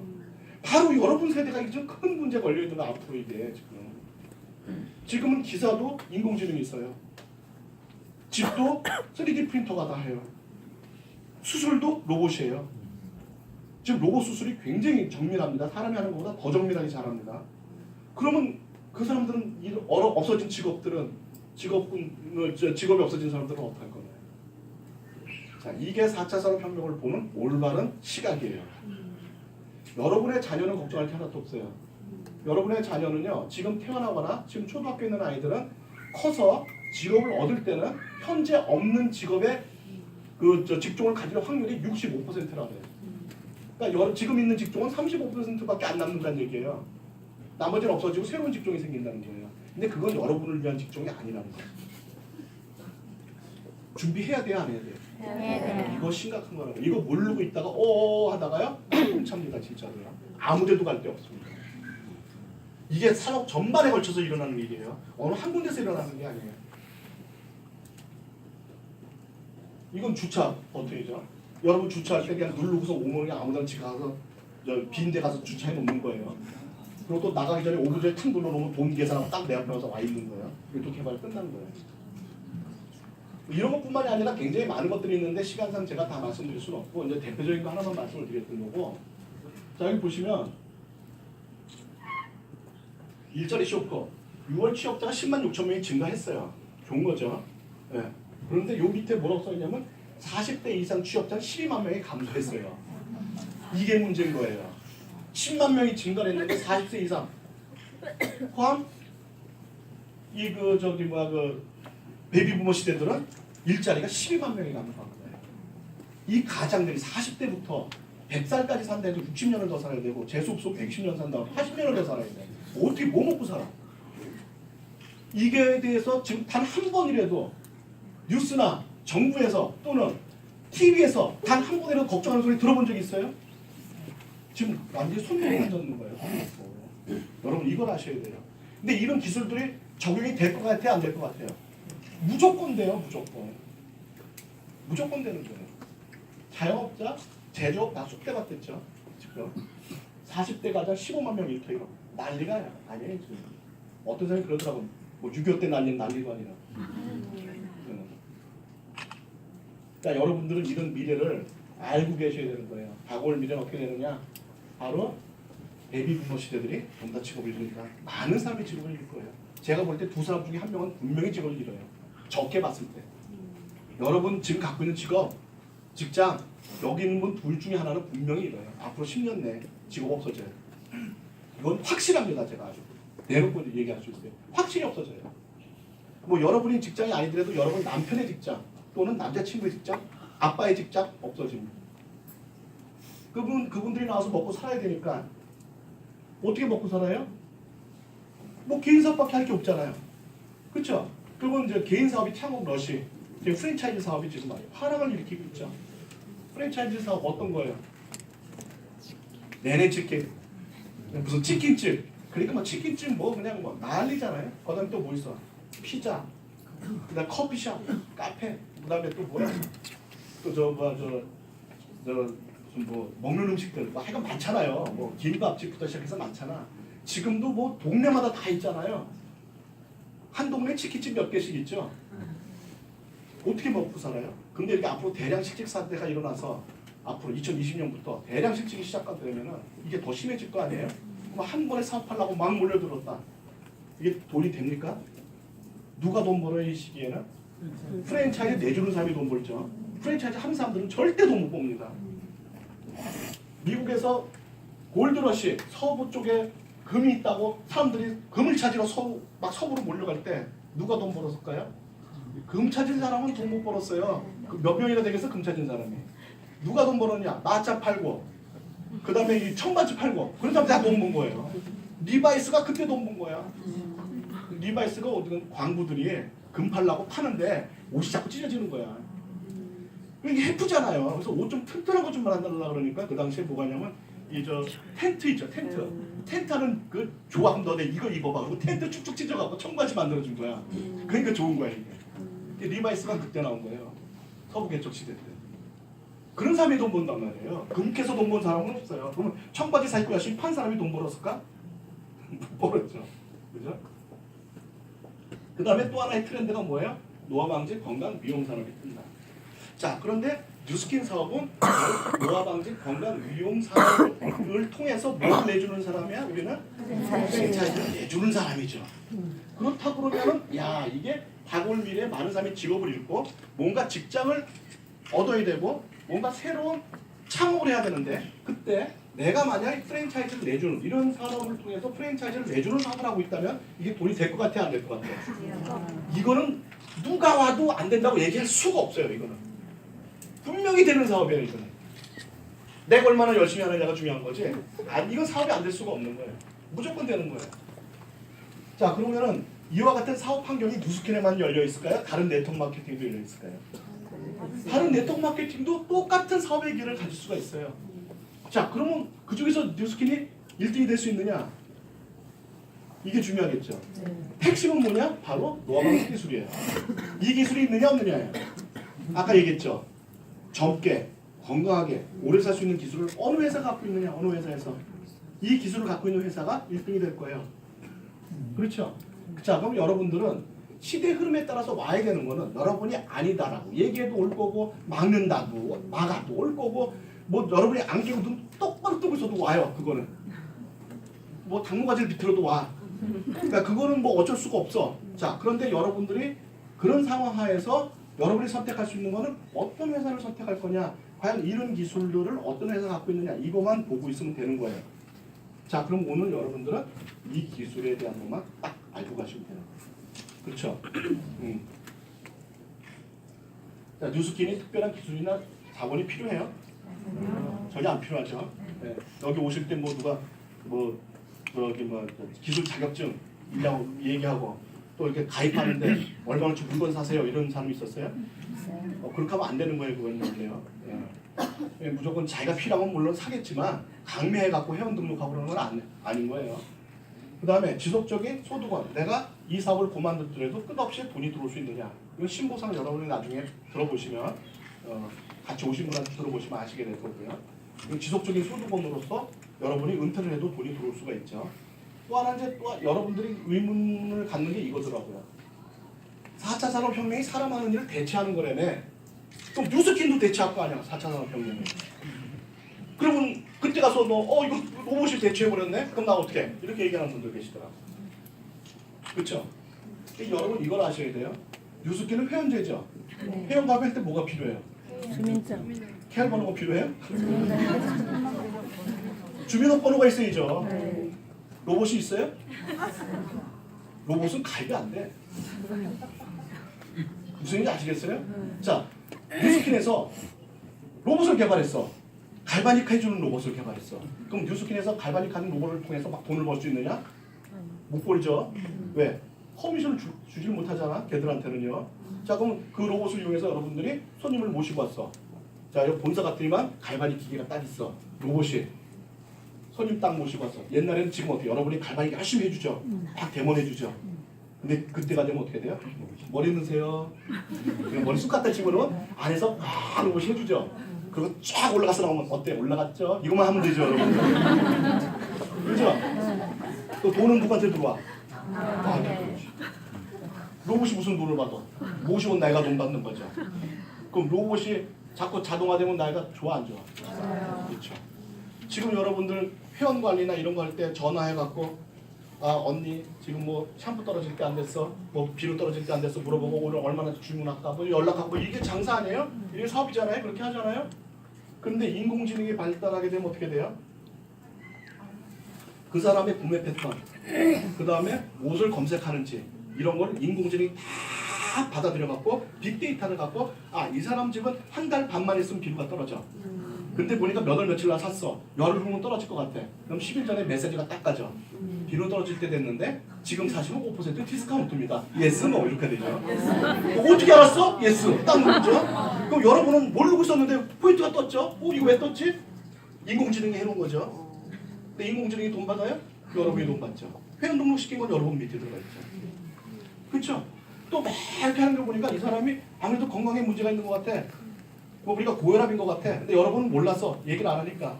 근데 인공지능이 빅데이터를 보니까 고혈압 가능성이 있어. 그래서 고혈압에는 파마넥스 뭐뭐뭐가 좋은데 지금 구입하시면 5% 디스카운트 됩니다. 그럼 먹어볼까? 예스. 딱 보니까 또 떴어 포인트가. 이거 웬일이야? 인공지능이 사업해주죠. 그 다음에 여러분이 한국에서만 사업하고 싶어? 외국도 나가고 싶어요? 외국 나가고 싶으죠? 왜 안 나가? 이거 안 되죠. 지금도 번역기가 있긴 있죠. 얘기하고 보여주고 또 얘기하고 또 보고 이렇게 하죠. 근데 동시통역 시스템은 지금 아직 안 나와 있죠. 즉석에서 얘기하는 즉시 나한테 들리는 거 이건 없죠. 근데 이 기술이 각 나라에서 개발을 많이 했어요. 그래서 2017년도 7월 달에 선진 15개국이 모여서 어느 나라의 코딩 방식으로 이 동시통역을 할 건가 하는 회의를 했어요. 그래서 투표를 했는데 14대 1로 한국 기술이 채택이 됐어요. 반대한 일이 누굴까요? 네, 일본이죠. 뭐 안 물어봐도 알죠. 일본이 반대했죠. 걔들은 2020년도 동경올림픽에 그 동시통역 시스템을 자기네 기술 갖고 해보고 싶었던 거예요. 근데 실패했죠. 그럼 이제 동경올림픽 때부터는 누구 기술로 해? 한국 기술로 동시통역이 돼요. 이건 무슨 뜻이냐? 앱을 딱 다운받아서 똑같은 앱을 다 다운받아서 나 리시버 꽂고 나는 한국말로 해요. 그럼 이 사람은 러시아 사람이다 하면 러시아 말로 들리고 이 사람은 미국 사람이다 하면 영어로 들리고 이 사람이 독일 사람이다 하면 독일 말로 들리는 거예요. 즉석에서 또 해주는 거예요. 이게 동시통역을 하는 사람보다 더 정밀하게 잘해준다는 거예요. 무슨 얘기인지 아시겠어요? 근데 이게 2020년도에 나온 초기 제품이죠. 이게 발달이 되면 여러분들 어떻게 해요? 조그만 리시버 하나만 와서 딱 꽂고 앉았으면 어느 나라 사람하고도 대화가 되는 거야. 그럼 외국 나가지 못할 일이 뭐가 있어요? 리시버만 꽂고 나가면 되죠. 이 기술이 이미 벌써 개발이 돼 있는 거예요. 우리나라 기술이 전 세계 코딩 그걸로 이미 벌써 표준화가 돼 있는 거예요. 지금 아이들 영어 가르치십니까? 옛날에 주판 배우신 분들. 그거 왜 배웠어요? 주판 배워야 된다서 배웠죠? 써먹었습니까? 영어도 똑같이 그렇게 될 수 있어요. 영어 안 가르쳤는데 요거 하나 딱 꽂고 나가서 외국 사람들하고 막 웃으면 떠면서 얘기하고 있으면 영어 열심히 배운 애들은 얼마나 짜증나겠어요. 그러니까 외국에 나가서 내가 생활을 하고 외국 사람하고 어떤 비즈니스를 정확히 하고 그다음에 거기에 문화를 익히고 하는 어떤 그런 목적을 갖고 내가 배우는 거 아니라면 리시버 하나만 있으면 되기 때문에 대화 외국어 배울 필요가 사실은 없어요. 지금 앞으로 여러분의 자녀는 그러니까 영어 못한다고 때리지 마 제발 좀. 걔들은 게임을 잘해야 되는 애들이에요. 게임을. 네? 게임을 잘해야 되는 애들이에요. 여러분들. 그렇다고 게임 또 마냥 하라 그러지만 하는 게 아니라 우리나라 사람도 뭐 아니면 도야. 그러지 말라는 얘기죠. 적당히 아이들한테 풀어주고 해야 될 걸 아이들이 해야 될 건 아이들이 알아요. 자기네들이 뭘 해야 될지 알아요. 그래서 아이들한테 자율권을 좀 많이 맡겨주시는 게 좋고 통제만 조금씩 해주라는 거예요. 쓸데없는 건 남이 하니까 우리 애도 해야 돼 이렇게 하지 말고. 응? 그래고 주판 다 가르쳐 놓지 말고. 이게 이제 앞으로 그 4차 산업혁명이 앞으로 10년에서 15년 사이에 올 여러 가지 변화들인데 15년까지는 개벽이 일어날 거예요. 개벽이. 이제 두고 보세요 여러분들. 앞으로 15년 후에 가서 또는 10년 후에 가서 제가 했던 얘기를 기억하고 한번 보세요. 이 세상이 얼마나 뒤집히는가. 어마어마한 변화가 일어나게 돼요. 자, 그럴 때 우리가 유스케노 준비를 하고 있었다. 엄청난 부의 축적의 기회가 있는 거죠. 이걸 준비 안 한 사람은 그때 가서 하겠다고 덤벼들어 봐야 너무나 많은 사람들이 사업을 하고 있기 때문에 그만큼 기회가 줄어드는 거죠. 미리 알고 준비한 사람한테 기회가 오는 겁니다. 돈을 따라다니는 사람은 절대 돈을 못 잡아요. 돈이 지나가는 길목에 금을 치고 기다리고 앉은 사람은 가만히 앉아서 돈을 긁는 거예요. 이걸 잘 이해를 하셔야지 돈을 벌 수가 있다는 거예요. 자, 그럼 에이즈락 기술이라는 건 뭐냐? 노화의 근본 원인을 없애주는 기술이래. 이게 가능해요? 이게 가능하면 대박이죠. 여러분 믿어요? 안 늙는 거? 믿어요? 네. 네 한 사람은 이제 사업하는 사람들이고 오늘 온 사람들은 저게 가능하면 세상에 무슨 뭐 늙는 사람이 어디 있겠어라고 생각을 하겠죠. 자, 이게 이제 진짜인지 거짓말인지 제가 보여드릴게요. 기술적으로, 과학적으로. 다크 오즈라는 사람이 유전적 작용의 80%는 유전자 스위치와 유전자 발현에 대해서 바뀐다 이렇게 얘기를 하는데 이 얘기를 모르면 제가 지금부터 하는 얘기를 이해할 수가 없어요. 자, 이걸 잘 이해를 하셔야 되는데 자, 우리가 유전자 얘기를 하면은 굉장히 위험해 보여요. 잘못하면은 변종이 나올 수도 있고, 그죠? 이상한 괴물이 나올 수도 있고, 그 유전자를 함부로 건드리면 안 돼 이렇게 얘기를 하죠. 이거는 유전자 조작과 유전자 발현의 차이를 정확히 이해를 못해서 그래요. 자, 유전자 발현이라는 건 뭐냐면, 조작이라는 건 뭐냐면, 엄마 아빠한테서 받은 유전자를 인위적으로 바꿔버리는 거예요. 자, 여러분 여기에 지금 날개 가진 분 있어요? 없죠? 있어요? 숨기고 있어요? 날개 가진 천사네. 자, 날개가 없죠? 네. 있는 분들 뭐 확인을 해볼 수가 없잖아요. 그런데 닭은 날개를 갖고 있잖아요. 닭에서 날개 갖고 있는 유전자를 똑똑 잘라내서 여러분의 유전자를 떼어내서 거기다 심은 다음에 배양을 해서 주사를 놓게 되면은요, 여러분의 유전자가 날개를 갖는 날개로 바뀌게 된단 말이에요. 그러면은 등거리가 간질간질해지면서 뭐가 나와요? 날개가 쫙 나와요. 이게 유전자 조작이에요. 지금 날개 얘기를 했지만 지금 어느 것까지 가능하냐면 실제로 이건 불법이지만 가능해요. 기술적으로. 여러분이 사진을 딱 가지고 가서 의사한테 보여주면서 우리 애기 요렇게 태어나게 해주세요 하면은 그 얼굴로 태어나게 돼요. 예를 들어서 전전은 몸매니까 전전 몸매에 김태희 얼굴에 뇌를 갖고 태어나게 해주세요. 가능해요. 나면은 나중에 크면 전전 몸매에 김태희 얼굴에 딱 김태희 뇌가 태어납니다. 그게 가능해요 지금요. 근데 불법입니다 그거는요. 500년 살게 해주세요. 가능합니다. 지금도 500년 살게 하는 건 유전자 조작을 통해서 가능해요.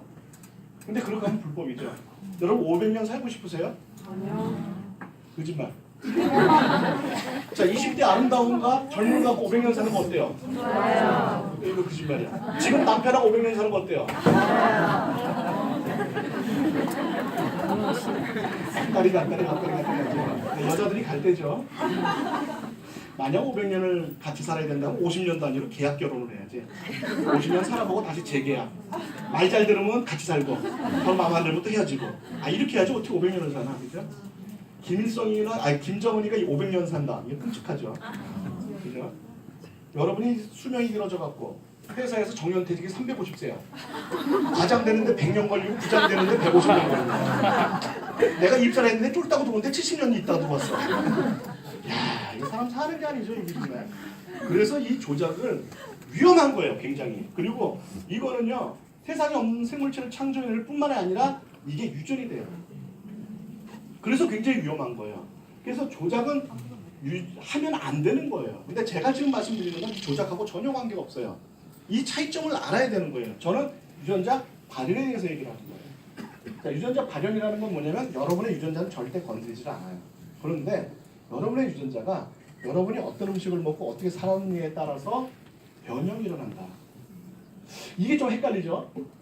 바뀌지 않았다는데 변형이 일어났대. 이게 도대체 무슨 뜻이냐? 요거 좀 쉽게 이해하려면 이렇게 이해하시면 좀 쉬울 거예요. 피아노를 샀어요.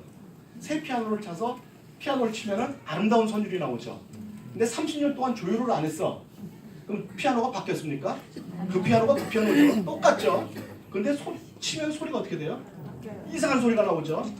이게 변형이 일어나는 게 어디서 변형이 일어났어요? 귀의 줄에서 변형이 일어났죠. 이와 같은 일들이 우리 유전자에서 일어난다. 이 뜻이에요. 대표적인 내가 예를 들어 드릴게요. 여러분들 피부는 28일 주기로 재생이 되거든요. 그럼 여러분 피부 언제 나온 거예요? 제일 오래된 게? 28일 전에 나왔죠. 근데 28일 전에 나온 피부들이 왜 이래요? 왜 그래? 아기 때 피부 어디 갔어? 이게 예수 어릴 때 나온 피부를 지금까지 갖고 있다. 그럼 늙어서 이렇게 됐다. 말 되죠? 오래됐으니까 28일 전에 나왔잖아. 피부가. 근데 피부가 왜 이래 상태가? 이거 설명해 보세요. 어떤 사람은 환경 때문에 그렇대. 그럼 아기도 28일 되면 이렇게 돼? 뭘 잘못 먹어서 그렇대. 그럼 말도 안 되는 얘기죠. 자, 이게 이제 유전학자들, 그다음에 그 생명공학자들이 왜 노화가 일어나는지 몰랐던 가장 큰 원인이 바로 여기에 있는 거예요. 그건 뭐냐면 여러분의 유전자가 젊을 때는 새로 산 피아노처럼 잘 정렬이 돼 있어서 깨끗한 피부를 복제해내지만 나이가 들게 되면은 뒤에 흐트러지듯이 줄이 흐트러지듯이 유전자에 흐트러짐이 생겨서 복제되는 피부가 이상하게 복제가 된다. 이게 누적이 되면 노화가 된다는 거예요. 이게 현대의학이고 이게 바로 현대 유전자공학이에요. 이 결과는 유전이 안 돼요. 여러분의 피부를 갖고 아기를 낳았어. 아기 피부는 어떻게 돼요? 똑같죠? 깨끗하게 나오죠? 여러분 피부 안 닮죠? 네? 요게 유전이 되질 않아요. 제가 지금 못하는 얘기는 바로 유전자 발현에 대한 얘기예요. 왜 이런 일이 생기는지 유전자 속에서 이 얘기를 하는 거예요. 자, 우리 유전자는 히스톤 단백질이라는 단백질에 감겨 있어요. 그래서 그 모습을 보면은요, 이렇게 동글동글동글 히스톤 단백질에 감겨 있어서 마치 스프링처럼 보여요. 그러다 보니까 얘가 늘어났다 줄어들었다 할 수 있어요. 이건 뭐냐면 피아노 줄이 늘었다 줄었다 할 수 있는 거랑 똑같아요. 무슨 얘기인지 아시겠어요? 이런 일들이 우리 유전자에서도 일어나요. 여기 감겨있는 유전자 코드는 전혀 안 변해요. 똑같아요. 엄마 아빠한테서 받은 거 그대로 있어요. 근데 이 사이가 멀어졌다 좁아졌다 할 수가 있어요. 그럼 이 사이가 멀어졌다 좁아졌다 하는 거가 어떤 차이가 있느냐? 여기가 멀어지게 되면 여기 있는 유전자는 강하게 발현이 되고 이게 좁아지게 되면 여기 있는 유전자는 약하게 발현이 된다는 걸 알게 된 거예요. 이게 발현이에요. 유전자 코드가 바뀌지 않아도 유전자와 유전자 사이의 거리가 멀고 가까움에 따라서 유전자의 발현이 바뀐다. 이 개념이 최신에 알려진 개념이라는 거예요. 자, 그러면 이렇게 벌어지고 좁혀지는 걸 눈으로 볼 수 있어요? 없어요? 없으면 말만 하면 이거는 살이죠. 우리 집에 황금송아지 있다는 거랑 똑같은 거죠. 여기다 빛을 줘요, 빛을. 그러면 이렇게 넓게 된 부분은 빨갛게 나타나고요. 이게 좁은 부분은 어둡게 나타나고 중간 부분은 노란색이나 주황색으로 나타나기 때문에 여러분의 유전자가 어디가 지금 강하게 발현이 되고 있고 어디가 약하게 발현이 되고 있는지를 알 수가 있어요. 그거를 조사해서 만든 게 바로 유전자 칩이에요. 이거를 이용해서 여러분이 요새 뭐 유전자 검사해갖고 뭐 이렇게 뭐 여러 가지 유전자 검사 키트 나오죠. 그게 바로 이거를 이용해서 유전자 검사를 하는 거예요. 여러분의 유전자가 어떻게 변형이 일어났나, 어떻게 발현이 바뀌었나 이거를 보는 거예요. 자, 조금 어려운 개념이면 좀 더 쉽게 설명드릴게요. 자, 머리카락 색깔을 결정하는 유전자가 있어요. 여러분 이 끝부터 저 끝까지 머리카락 색깔이 다 틀려요.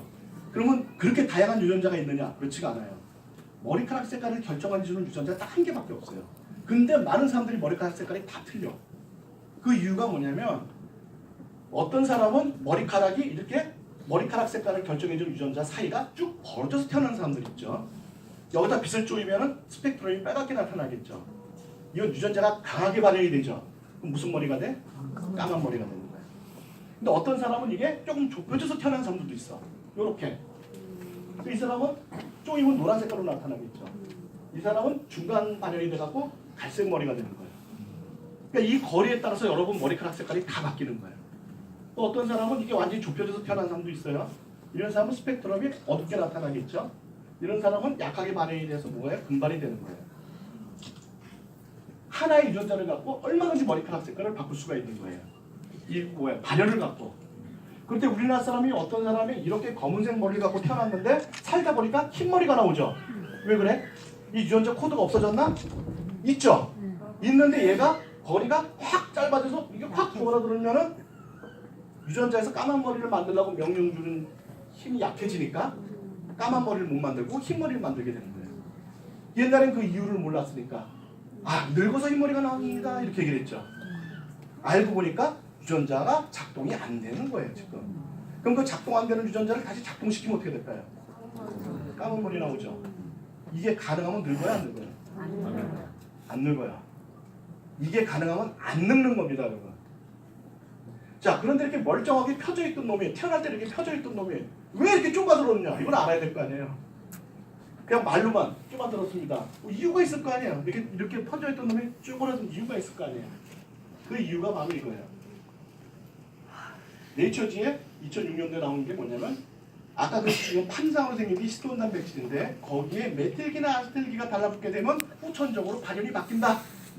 피아노 줄이 흐트러지듯이 우리 유전자의 발현이 흐트러져 버린다. 작동이 흐트러져 버린다. 이게 누적이 되면 이게 노화다 그 뜻이에요. 그럼 저 메틸기나 아세틸기가 도대체 어디서 들어왔냐는 거야 저게. 바로 우리가 먹는 음식에서 들어오는 거예요. 그래서 옛날부터 그런 거 있었죠. 적게 먹으면 소식하면 오래 산다. 그 이유를 이제 알게 된 거예요. 소식을 하면은 메틸기나 아세틸기가 적게 들어와서 발현이 덜 바뀌니까 더 오래 건강하게 살 수 있다. 자 그렇다면 우리가 젊게 살 수 있는 방법은 밥을 안 먹는 고기를 끊어버리는 방법이에요. 죽죠 배고파서. 그죠? 안 사기 싫죠. 요즘 맛있는 게 얼마나 많아. 해보세요. 저도 맛있는 거 너무 좋아해. TV만 틀면 그냥 막 전부 다 먹방이하다. 우리나라 유전자가 원래 잘 먹는 민족이에요. 우리나라가 원래 유전자가 먹방에 특화되어 있는 민족이에요. 우리나라 특징이 몇 개 있어요. 유전적 특징이. 여러분 눈 안에 이쪽에 빨갛게 이렇게 되어 있는 거 있죠. 살같이 나오는 거 있죠. 그게 우리나라 사람 특징이에요. 그게 이제 이런 먼지나 이런 거로부터 우리 눈을 보호하게끔 만들어준 거예요. 그러니까 우리가 미세먼지 올지 알았나 봐. 네? 이게 우리나라 특징이에요. 그다음에 또 다른 유전적 특징이 뭐냐면은 이 겨드랑이 냄새가 안 나는 유전자가 있어요. 우리나라 사람들. 그래서 우리나라 사람들 몸에서 냄새가 안 나요. 우리나라에서는 디오도런트 잘 안 팔리죠. 그렇죠? 외국 애들은 무조건 디오도런트 바르는 게 예의예요. 근데 우리나라는 거의 신경 안 쓰죠. 우리나라 사람들은 냄새가 없어요. 옛날에 그렇게 얘기하는 사람이 있어. 우리나라 사람들은 마늘 냄새 난다고. 거짓말이에요. 이제 옛날 얘기예요. 옛날에 이제 칫솔이 없어서 양치 못할 때 얘기야. 지금 우리나라 사람들이 지나가면 향기로운 냄새 난다는 게 외국 사람들이 항상 하는 얘기예요. 왜 한국 사람들한테서 향기가 날까? 어떤 사람이 그래 다운이 있어서 그렇대. 다운이는 미국에서 나온 거야. 미국에.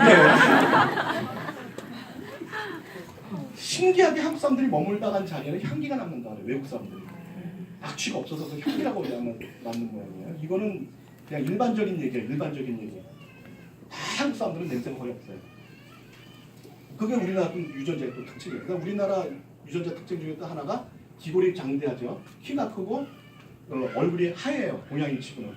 이게 또 우리나라 유전자의 특징이에요. 그건 중국하고 일본에는 그런 유전자가 없어요. 네, 그런 유전자들의 차이가 좀 있어. 자 어쨌든 간에 우리가 이 유전자 발현이 바뀌는 거를 도식적으로 이제 그 SBS에서 보여줬는데 그걸 하나 더 보여주면 이렇게 되는 거예요. 자 이렇게 히스톤 단백질에 있던 유전자 사이가 노란 메틸기나 아세틸기가 붙어서 달라붙어 버리면 이 유전자 읽을 수가 없어요. 이렇게 해서 유전자가 약해지는 거예요. 이해되셨습니까? 자 이게 유전자가 발현이 바뀌는 거고 이게 누적이 되면 어떻게 되는 거예요? 노화가 일어나는 거예요. 자 그러면 여기 있는 노란 메틸기나 아세틸기를 띄워버릴 수만 있으면 어떻게 될까요? 다시 젊은 시절 리셋되겠죠. 이게 불가능하다면 SBS에서 그 다음 동영상을 안 보여줬겠죠. 이게 가능하다는 거예요. 그러니까 이게 떨어져 나가는 거예요. 디메틸레이션이 되는 거예요. 다시 퍼져서 어떻게 돼요? 원위치가 되는 거예요. 그래서 우리 몸에 노화를 일으키는 이런 메틸기나 아세틸기가 붙은 거를 전부 다 리셋시켜버리면 어떻게 될까요? 어떻게 될까요? 늙어도 다시 젊어지는 거예요. 20대의 얼굴을 갖고 할머니가 될 수가 있는 거예요. 이게 바로 에이지락 기술인 거예요. 자, 그러면 이와 같은 거를 떨어뜨려버리는, 우리가 목적으로 한 젊음과 관련된 유전자에 붙어있는 메틸계나 아스테리딘을 선택적으로 떨어뜨려주는 그 기술이 에이지락 기술인데, 자, 이게 이제 실제 테스트를 한 거예요. 실제 에이지락 테스트를 한 거예요. 그 뉴스킨에서 20대 피부에 유전자를 보니까 이렇게 돼 있어요. 자, 그럼 이게 꺼져 있는 데죠, 여기는요. 발현이 약한 데죠. 이건 발현이 강한 데죠. 그럼 이건 어떤 거냐? 예를 들자면 얼굴에 색소를 만들어라 하는 유전자는 켜져 있어야 돼, 꺼져 있어야 좋아? 꺼져 있어야 좋죠. 그러니까 20대는 이게 꺼져 있단 말이에요. 그러니까 얼굴이 하얗지. 그런데 콜라겐을 많이 만들어내라 하는 유전자는 어떻게 돼야 돼? 콜라겐. 켜져 있으면 콜라겐이 많이 만들어서 통통하죠. 20대는 이렇게 돼 있단 말이에요. 근데 60대에 똑같은 유전자를 보니까 어떻게 돼 있냐면 유전자 스펙트럼을 보니까 이렇게 돼 있어. 색소는 왕창 만들고 콜라겐은 안 만들어. 그럼 어떻게 되겠어? 주름 생기고 칙칙해지죠. 이렇게 달라지는 거예요. 유전 정보는 똑같아. 그런데 유전자와 유전자 그 사이의 거리가 달라지면서 이렇게 이상한 일이 벌어져서 이게 바로 노화의 원인이 되는 거예요. 이걸 에이지락을 3달 동안 바른 다음에 다시 60대 유전자를 다시 꺼내서 검사해 보니까 이렇게 바뀐 거예요. 20대랑 거의 같아졌죠. 리셋됐죠. 이게 회사에서 직접 실험해갖고 나오는 거예요. 근데 100% 똑같진 않아요. 92%까지 리셋이 돼요. 자, 그럼 이건 무슨 의미냐면 여기 20대 계세요? 20대 분들이 복 받은 분들이야. 자, 20대 분들이 지금부터 에이지락을 먹고 바르고 해서 유전자가 음식에 들어온 메틸기나 아스텍을 자꾸 띄어서 리셋시키고 계속 한다 이거예요. 그럼 남들 10년 늙을 때 이분들은 1년밖에 안 늙을 수 있다는 얘기예요. 92% 리셋되니까. 자, 그러면은 20대인 분이 100살이 됐어. 80년이 지나갔어. 100살이죠. 그럼 친구들은 다 100살 됐을 때 어떻게 됐을까? 이러고 다니겠죠. 이러고 다니겠죠. 그죠? 80년이 지나갔으니까. 근데 이분들은 8살밖에 안 늙어. 28살이 되고 100살이 됐을 때. 네. 아까 발현에 대해서 네. 말씀하셨는데 똑같이 그 머리카락에 좀 탈모도 같이 그 예방이 가능해요? 아직은 안 돼. 탈모 쪽은. 여기 그 탈모에 관련된 그러니까 탈모는 이 안에 이제 그 혈관도 좁아지고 그다음에 이제 줄기세포도 줄고 여러 가지 원인에 의해서 탈모가 되는데 그걸 리셋시켜서 다시 모발이 나오게 하는 거는 아직 이 기술이 아직 못 들어가 있어요. 아까 발현에 대해서 약간 늦추시고 있다. 그러니까 그게 어떤 유전자에 가서 작동하느냐에 따라 틀리죠. 그러니까 모발에 관련된 유전자를 리셋시킬 수 있으면 그게 가능한데 아직 그 기술까지는 아직 안 나왔어요. 지금 현재 계속 개발 중이에요. 언제가 나올 수 있겠죠. 네, 좋은 질문이시고요. 자, 그래서 이분들이 100살이 됐을 때 28세까지밖에 안 늙게 된다는 28세로 보인다는 거죠. 그러면 밖에 나갔을 때 내가 증조 할아버지고 증조 할머니야. 근데 너무 이쁘고 너무 멋있어. 그러면 데이트 신청이 들어올 수 있을 거 아니에요. 그럼 나 할아버지야, 나 할머니야 그러겠어요? 아니죠. 민증 따겠어? 안 따죠. 아, 나 시간 많아요. 그럼 쫓아가야지. 뉴스킨 하는 사람은 쫓아가지 마요. 그 사람도 100살일 수 있어. 자, 이거는 16건의 특허가 나가 있고요. 그 다음에 8건의 기사 공개가 되어 있고 26건의 학술 논문이 발표가 됐어요. 학술 논문을 누가 보는 거예요? 과학자들이 보는 거죠. 어느 과학자들이 볼까요? 아메리 과학자 볼까요? 안 볼까요? 중요하다요. 상대방의 기술 정보 다 보죠. 그럼 저기 그 LG 과학자 볼까요? 안 볼까요? 삼성 과학자 볼까요? 안 볼까요? 다 보죠. 그런데 유전자를 리셋시켜서 젊게 해주는 기술이 개발됐다고 논문이 나온 거야. 이거 황우석 박사 논문하고 똑같은 거지. 요거 잘못된 것만 딱 찾아내면 어떻게 돼요? 뉴스킨은 한 큐에 보낼 수 있어. 그래 안 그래요? 경쟁사에서 오 이거 잘됐다. 요거 거짓말만 밝혀내면 니들은 죽었어. 그럴까 안 그럴까? 그렇죠. 그럼 저거를 확인할 수 있는 방법이 뭐가 있을까요? 논문 갖고는 확인이 안 돼요. 그럴듯하게 써놨으니까. 그죠? 특허 갖고도 확인이 안 돼요. 저는 연구원 출신이니까 여러분한테 말씀드리지만 전 세계적으로 아주 굉장히 우수한 기술이 발견이 됐다 그러면 그거 확인하기 위한 작업이 있어요. 그게 바로 뭐냐면 국제 학술 세미나라는 거예요.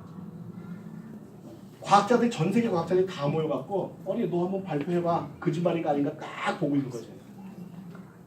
그래서 거짓말인가 아닌가 보고 이거 거짓말이 아닌데? 그럼 거기서 포기할까요? 과학자들은 아주 질기죠. 거짓말 밝혀낼 때까지 물고 늘어지죠. 그래서 국제하술 세미나를 몇 번을 했느냐? 14번을 했어요. 탈탈탈탈 털은 거예요. 14번을 털었는데 이 기술이 진짜야. 이거는 어떻게 빼도 박도 못한 진짜. 이건 인정해 줄 수밖에 없어. 이건 너무 미안하잖아. 14번이나 털었는데 털기만 해? 상도 줘야지. 그래서 세건의 과학기술상을 수상하게 되죠. 그죠? 그래서 에이즈락 기술이라는 거는 전 세계 과학자들이 다 인정하는 기술이에요. 특허도 나가 있고요. 논문도 나가 있고 학술 세미나를 통해서 이미 다 모든 과학자들이 인정하는 기술이에요. 그런데 이걸 안 믿는 사람은 있죠. 옆집 아줌마. 옆집 아줌마 안 믿어요. 근데 이 기술을 제가 2009년도에 미국에서 이걸 보고 제가 가서 실제로 확인을 하고 이게 진짜 리셋이 되는지 안 되는지 확인을 하고 보니까 완벽하게 다 기술적으로 맞더라고요. 실제로 그저 임상도 다 나와 있고. 그래서 제가 야 이제 세상이 뒤집히겠구나. 이제 난리가 났겠구나 라고 생각했는데 난리가 안 나더라고요. 그 이유가 뭐냐면 이 기술이 너무 어려워 전달하기에. 회사에서 차라리 전달하면 우리가 쉬울 것 같아요. 근데 여러분들이 전달하기 너무 어렵고 옆집 아줌마는 아주 완고해. 안 믿어. 절대 안 믿어. 너부터 젊어져 봐야. 너부터 돈 벌어와. 이렇게 되는 거예요. 근데 이게 장기간에 걸쳐서 나타나는 현상이기 때문에 하루 나타내기가 굉장히 어렵다는 거죠. 이게. 그러다 보니까는 이게 잘 안 퍼져나가. 그렇지만 저는 2009년도부터 에이즈락 기술을 알고 제품을 먹기 시작한 사람이에요. 그래서 저는 이미 벌써 에이즈락 기술을 접한 지 10년이 넘어서 10년이 딱 됐어요. 그럼 10년 전에 제 모습하고 지금 모습은 완전히 달라요. 완전히 다릅니다. 제가 10년 전에 사진은 인터넷상에서 싸그리다 없애버렸어요. 창피한데 그걸 어떻게 올려놨는지 모르겠어요. 진짜예요. 남들은 10년 늙을 때 저는 더 많이 젊어졌어요. 저는 10년을 지나봤기 때문에 알아요. 근데 여러분한테 그 얘기 맨날 해봐야 소용없죠. 안 봤으니까 10년 뒤에 저는 못 봤으니까. 자 그렇지만은 이거는 이와 같이 확실한 특허를 갖고 저기 학술 논문까지 공개가 된 거니까 여러분이 믿어도 돼요. 근데 이건 전달하기가 굉장히 어려워서 이 사업을 막 시작한 사람들이 이거를 갖고 사업하기는 굉장히 어려워요. 근데 막 시작한 사람이 하기 좋은 사업거리가 하나 있어. 그게 뭐냐? 홍삼이야. 우리나라 사람들이 에이지락은 안 믿어도 홍삼은 믿어요. 너도나도 홍삼은 먹어. 자, 비타민은 안 믿어도 홍삼은 믿는 사람들이 굉장히 많아요, 우리나라에. 홍삼을 갖고 사업을 할 수만 있다면 이거는 아무 초보자라도 다 사업할 수가 있어요. 근데 이번에 발효홍삼이 나왔거든요. 그걸 좀 소개를 해드리고 제가 이제 이걸 맞추고자 하는데요. 우리나라의 홍삼 시장이 1위가 홍삼이에요. 나머지 거 다 해봐야 반밖에 안 돼요. 우리 파마렉스에 있는 거 다 팔아봐야 반도 안 되는 거예요. 홍삼 시장이 어마어마하게 크죠. 그러면 이 사업을 막 시작하겠다. 뭐 갖고 해? 어려운 에이제탈 갖고 할 필요가 없다는 거예요. 홍삼 갖고 충분히 사업이 된다는 거예요. 근데 홍삼은 너도나도 다 팔고 있는데 어떻게 팝니까? 이렇게 얘기하더라고. 그쵸?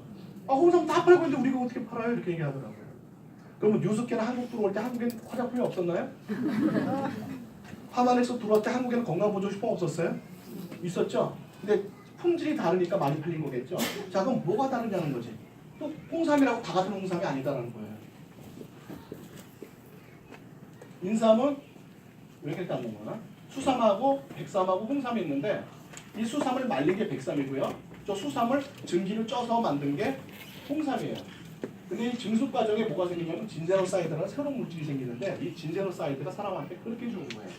그래서 우리나라 홍삼 시장의 88%가 홍삼 제품이에요.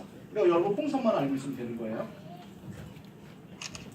자, 홍삼을 먹게 되면 면역 증진, 피로 회복, 기억력에서 항산화, 혈행 개선들이 된다는 게 식약처의 인증이에요. 자, 이게 무슨 얘기냐면은 파마렉스 에이지락을 먹고 기억력 향상이 돼요 라고 얘기를 했는데 이 사람이 한 6개월 먹고 나니까 돈 생각이 나는 거야.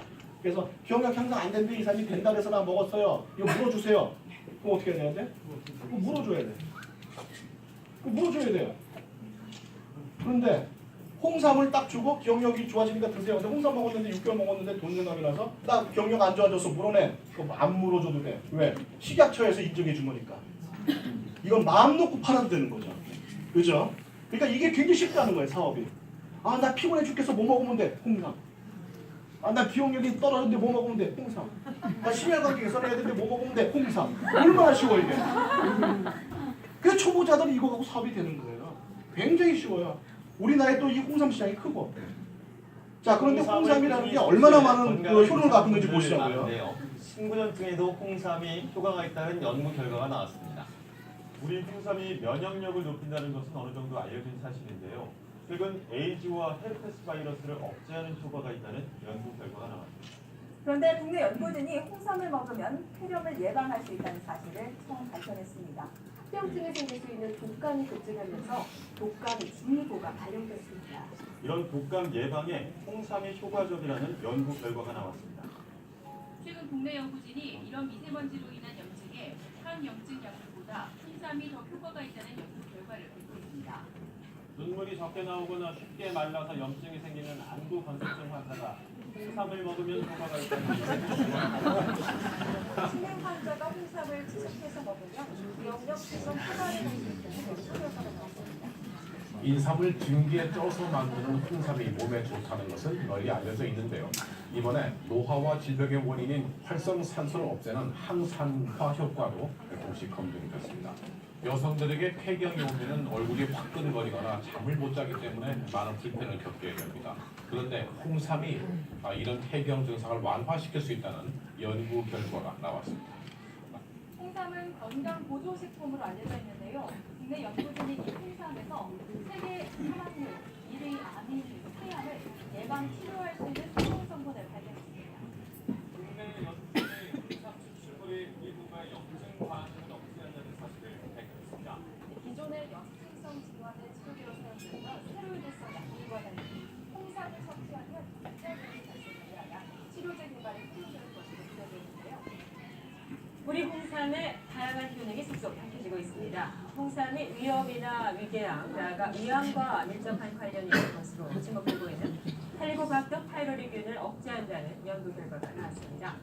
고려인삼이 폐고주름을 억제할 수 있다는 연구 결과가 나왔습니다. 우리 전통의 약재인 인삼, 부종불안증과 같은 남성 나이를 개선하는데도 효과가 있다는 새로운 연구 결과가 나왔습니다. 홍삼 추출물이 나토페니온 치료에 효과가 있다는 연구 결과가 나왔습니다. 밑도 끝도 없죠. 만병통치야, 만병통치. 이제는 수영생에게 필수 음식이 되고 있다고 합니다. 네, 치료제가 없는 퇴행성 안과 질환이죠. 항반변성.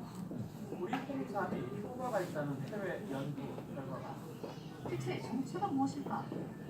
이게 홍삼인데요. 일반 홍삼이 아니고 홍삼을 발효시킨 발효 홍삼이에요. 또한 지방분해 효과가 있다고 전해지는 홍째로 갈아먹는 홍삼을 섭취하는 것도 방법이 될 수 있습니다. 자, 이 정도 되면 만병통치 아니에요? 그죠? 홍째로 갈아먹는 것도 콜레스테롤 감소에 도움이 된다고 합니다. 근데 이게 어느 한 연구 개인 그 연구소에서 나온 게 아니라 인정해 줄 수 있는 서울대 병원이라든지 또는 세브란스 병원 또 해외 연구기관에서 나온 결과들을 갖고 얘기를 해주는 거예요. 그런데 더 놀라운 건 아직까지 홍삼에 대한 효과를 다 밝혀내지 못했다는 거예요. 그러니까 초보자들은 그냥 어떻게 홍삼? 그냥 이거 드시면 좋아져요라고 얘기해도 크게 문제가 없는 그런 제품이라는 거예요. 굉장히 편하죠, 그죠? 홍삼을 또 나와. 자, 그런데 홍삼은 굉장히 많죠. 근데 홍삼을 선택하는 기준이 있을 거예요. 첫 번째 안전성이에요. 홍삼을 내가 열심히 먹었는데 1년 있다 그 홍삼 제품에 뭐 이상한 게 들어있대. 그럼 어떡할 거야? 그건 안 먹으니만 못한 거죠. 그래서 어떤 건강 보조식품이든지 가장 중요한 게 안전성이고요. 두 번째는 뭐냐면 흡수가 돼야지. 먹었는데 도로 똥으로 다 나오면 무슨 소용이 있어요. 그죠? 흡수가 돼야죠. 세 번째는 뭐예요? 함량과 가격이 적당해야 되겠죠. 네 번째는 섭취의 편의성, 먹기가 좋아야죠. 써서 못 먹는다든지 먹기 불편하든지 그러면 안 되겠죠. 이 네 가지 기준을 갖고 한번 보자는 거죠. 자, 홍삼은 백삼을 열로 증석하는 과정에 진세노사이트가 나오지만 이때 뭐가 나오냐면은 산소가 차단된 상태에서 열을 3일 동안 이틀 내지 3일을 가해요. 100도에서 110도를. 이 과정에 방향적 탄화수소가 나오는데 벤조피렌이라는 물질이 나오게 돼요. 근데 이 벤조피렌은 내분비기의 장애와 피부암, 폐암, 간암을 일으키는 강력한 발암물질로 알려져 있어요. 그래서 홍삼은 아무나 만든다고 되는 게 아니에요. 이거는 철저하게 품질 관리가 되는 믿을 수 있는 회사 제품을 먹어야 돼요. 그럼에도 불구하고 요새는 집에서 홍삼 만들어 먹는 기계까지 나왔죠. 이거 상당히 위험한 거예요. 상당히 위험한 거예요. 여러분 되게 웃기는 게 뭐냐면 누룽지도 뭐 타면은 뭐 발암 물질이라고 안 먹는다며. 근데 홍삼을 거기서 이렇게 쪄서 먹으면 이게 안 탈 거라고 생각해요? 네? 그러니까 이게 사람들의 인식이 조금 잘못되어 있다는 거예요. 한번 보세요. 국내에서 제조된 홍삼 제품 상당수에서 환경호르몬 수정 물질이 다량으로 나왔습니다. 조사 결과 제조 과정에서 생긴 문제였는데 위해성 때문에 장난감에는 아예 사용이 금지된 물질의 경우는 기준치의 최대 100배가 검출됐습니다.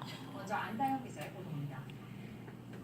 TBS가 입수한 식약처 검사 결과를 보면 제조 회사의 70%인 35곳, 전체 제품의 65%에 해당하는 36개 제품에서 용출 기준을 넘는 프탈레이트류가 검출됐습니다. 위해성 때문에 어린이용 장난감에는 아예 사용이 금지된 DHP는 기준치 최대 100배 이상, DBP는 최대 80배가 나왔습니다. 자, 이 더 놀라운 게 이게 우리나라의 식약처의 검증을 맡아서 그걸 통과하는 회사를 제품을 수출을 했어요. 외국에다. 수출했는데 외국에서 다 찾아낸 거예요. 그래서 우리한테 다시 연락이 와갔는데 우리나라에는 아예 이런 환경 호르몬을 검출하는 규정 자체가 없어. 그래서 부랴부랴 기존에 여러분이 먹었던 홍삼 제품을 검사해봤더니 무려 75%나 되는 제품에서 다량으로 이렇게 검출이 됐더라. 그럼 여태까지 우리나라 사람들은 뭐 먹고 사는 거예요? 홍삼을 먹은 게 아니라 이거 먹고 사는 거예요. 이걸 인제서 찾아낸 거예요. 인제서. 이런 일들이 벌어진단 말이에요. 무조건 홍삼이 좋은 게 아니에요. 자, 그런데 왜 그러냐면 식약처의 기준은 28종 검사만 만족하면 무조건 수출도 가능하고 다 팔 수가 있는데 이 28종 기준에는 아까와 같은 그런 기준이 없어요. 그런데 하마넥스에서 만드는 이 뉴스킨 제품에서 만드는 발효홍삼은 무려 250여 가지 안전성 테스트를 하기 때문에 아까와 같은 그런 성분들이 들어가 있을 가능성이 거의 제로에 가까워요. 그럼 뭐 여러분 안전성을 위한다면 뭘 먹어야 되겠어요? 하마넥스 제품 먹는 게 가장 안전하죠. 이렇게 많은 안전성 검사하는 회사가 몇 군데나 있겠어요? 거의 없죠. 그죠? 이거는 이제 그 6S 공법으로 만들어서 그러는데 6S 공법을 간단히 말씀드리면 제약회사에서 신약 개발하는 프로세스예요. 그런 프로세스로 홍삼을 만들기 때문에 그 어떤 홍삼 제품보다도 가장 안전한 제품이라고 할 수가 있는 거예요. 자, 그다음 흡수율을 보는데요. 우리가 홍삼을 먹으면 무조건 효과가 있을 거라고 생각을 해요. 그런데 그렇지가 않아요. 홍삼은요, 진세노사이트가 들어가게 되면 반드시 장내 미생물에 의해서 분해가 된 다음에 흡수가 돼요. 만약에 장내 미생물에 의해서 분해가 안 된 놈은 어떻게 되느냐? 그냥 배출이 돼버려요. 그래서 홍삼 제품은 반드시 위에서 미생물이 분해를 시켜야 돼요. 이거를 알고 계셔야 되는 거예요. 무조건 되는 게 아니에요. 먹는다고. 그런데 이 진세노사이트가 우리 장에 있는 여러 가지 그 미생물에 의해서 이 복잡한 과정을 거쳐서 최종적으로 컴파운드 K라든지 RH1이라든지 RK1이나 같은 형태의 진세노사이트로 변형이 일어난 다음에 흡수가 돼요. 이거는 식약처에서 나온 자료예요. 자, 그러니까 우리 장내 미생물이 없는 사람은 홍삼 제품을 먹으면 어떻게 되겠어요? 아무 소용이 없죠. 그런데 놀랍게도요, 우리나라 사람들의 거의 37.5%가 장내 미생물이 없대요. 자, 한번 볼까요? 그런데 이처럼 몸에 좋다고 알려진 홍삼을 굳이 발효시키는 이유는 무엇일까? 홍삼을 발효시켜 섭취하는 이유는 한국의 일부는 홍삼의 효능을 전혀 보지 못하기 때문입니다. 홍삼을 섭취해도 효능을 보지 못한다. 실제 한국인의 약 25%는 홍삼을 먹어도 그 효과를 제대로 보지 못한다는 식약처의 연구 결과도 발표됐는데, 홍삼의 사포닌인 진세로사이드는 분자의 크기가 커서 이를 분해하는 장내 미생물이 필요한데 한국인의 25%는 이 장내 미생물이 없어 홍삼의 사포닌을 제대로 흡수할 수 없다는 것. 하지만 홍삼을 발효시킨 발효홍삼의 경우는 다릅니다. 홍삼은 미생물로 인해 발효되는 과정에서 홍삼의 사포닌 성분이 쪼개지면서 체내 흡수율이 약 100배가량 높아지게 되거든요. 따라서 사포닌을 분해하는 장내 미생물이 없어도 홍삼의 영양 흡수율을 높일 수가 있게 되는 것이죠. 실제 홍삼을 발효시키면 영양 흡수율이 100배 이상 상승한다는 연구 결과가 나오기도 했다.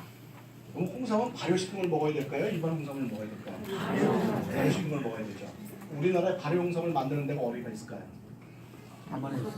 대기업 중에서는 하마넥스밖에 없다고 생각하시면 돼요. 그것도 식세스 공법으로 만드는 유일한 제품이죠. 그러니까 발효 홍삼을 먹으려면 파마렉스밖에 선택할 수 있는 게 없어요. 자, 그럼 생각해 보세요. 여러분들 이 홍삼을 먹는 사람이 건강한 사람이 먹을까요? 몸이 좀 안 좋은 사람이 먹을까? 그럼 안 좋은 사람은 장내 미생균이 많을까요? 적을까요? 그럼 장내 미생물이 없는 사람이 건강을 위해서 홍삼을 먹었어. 어떻게 될까? 다 배출되는 거예요. 효과를 별로 못 보는 거죠. 이런 사람들이 대부분이라는 거죠. 그래서 홍삼 제품은 반드시 발효된 걸 먹어야 된다. 근데 발효된 홍삼 중에서 이렇게 철저한 품질 관리를 통해서 만들어지는 홍삼 제품은 파마레스밖에 없다라고 생각하셔도 무방하다. 이렇게 생각하시면 되는 거예요. 자, 이거는 아까 얘기했던 거니까 이제 넘어갈게요. 발효 홍삼은 미리 이 장내 미생물이 분해시키는 과정을 미리 해서 집어넣기 때문에 완전히 다 흡수가 된다는 얘기예요. 그래서 이와 같이 이제 흡수율, 대사가 흡수가 잘 되는 물질도 260%가 증가가 되고요. 발효 홍삼을 먹었을 때 흡수량도 160%가 증가된다는 연구 결과고요. 그다음에 이렇게 인체 사람별로 똑같은 나이대에도 흡수량이 적은 사람이 있고 많은 사람이 있고 천차만별인데 그 이유는 뭐냐면 장내 미생물 때문에 그렇다. 그럼 장내 미생물이 왜 이렇게 되느냐? 첫 번째, 장내 미생물이 살 수 없는 환경인 사람도 있지만 우리나라 사람들은 항생제를 많이 먹어요. 그래서 항생제 때문에 미생물이 다 죽어버리고 술을 많이 마시잖아요. 술 마시면 미생물이 다 이게 소독이 돼버리는 거예요. 여러 소독할 때 술을 소독하잖아요. 그러다 보니까 장내 미생물이 이렇게 없어서 수율의 차이가 나이대별로 많이 납니다. 그래서 반드시 홍삼 제품을 먹을 때는 내가 미생물이 있어요 없어요 따지지 말고 무조건 뭘 먹어야 된다? 발효된 걸 먹어야 된다.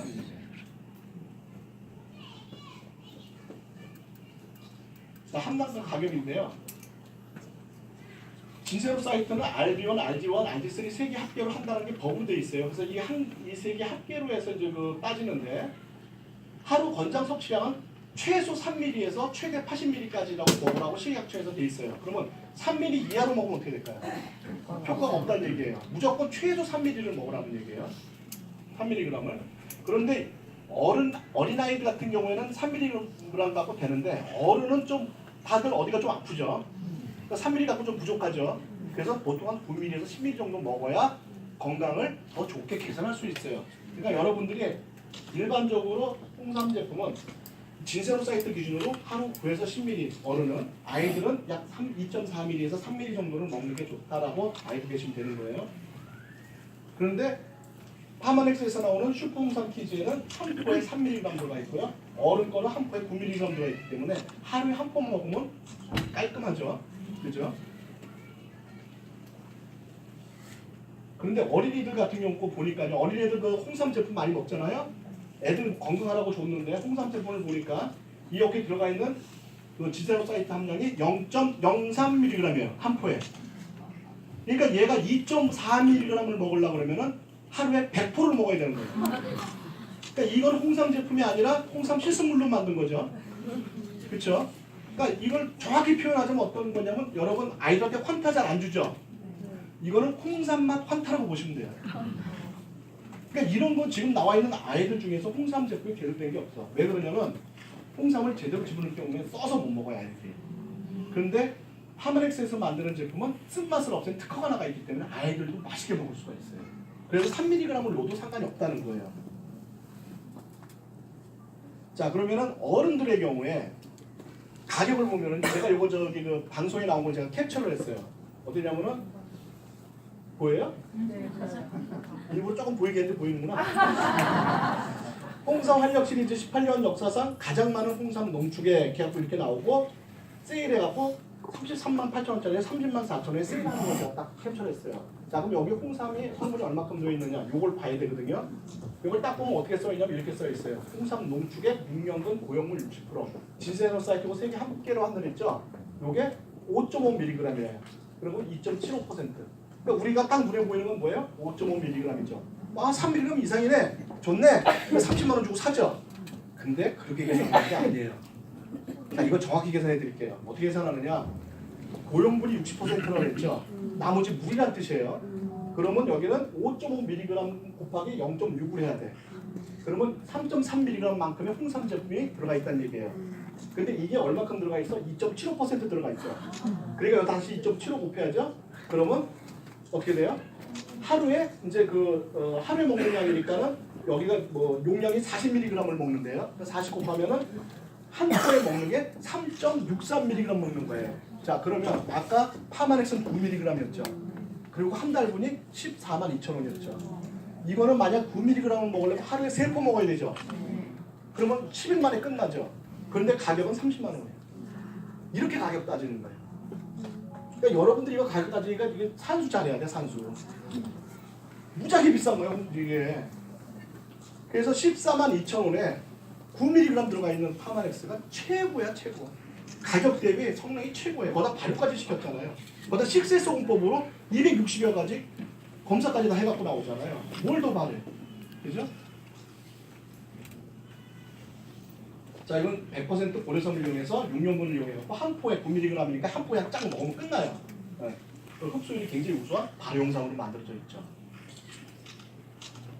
자, 여기 그 홍삼정 A사가 어느 회사인지 알죠? 암만 해도 안 되는데. 여기는 H사 커버라게 해도 안 되는데. 여기도 홍삼 제품이 나와요. 근데 여기 발효가 없어요. 일반 제품이에요. 일반 제품. 일반 그냥 발효 제품이 아니고요. 발효된 건 파마넥스밖에 안 나오고요.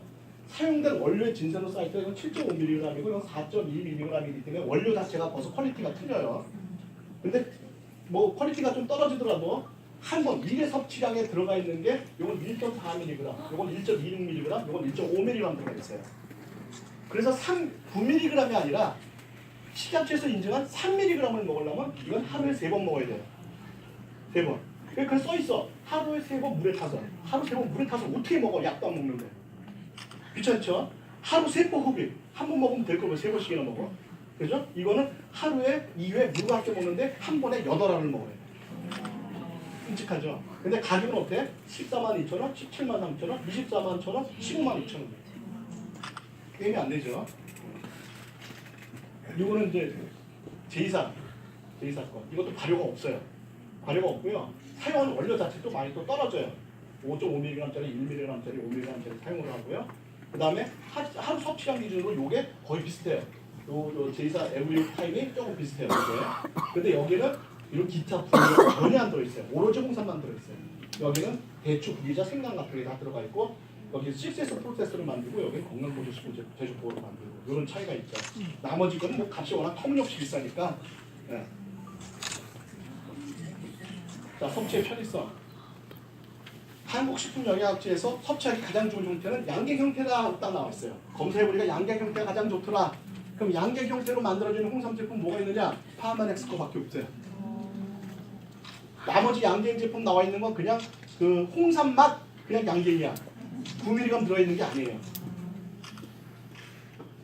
그리고 이렇게 특허 맡은 기술로 쓴맛을 최소화시켜서 맛있게 만들 수 있게 특허를 냈기 때문에 홍삼 제품을 먹어도 아이들도 부담 없이 먹을 수 있어요. 그러니까 그 말도 안 되는 그런 거 먹는 아이들 그냥 홍삼 그거 키즈 홍삼 하나 먹으면 끝나는 거예요.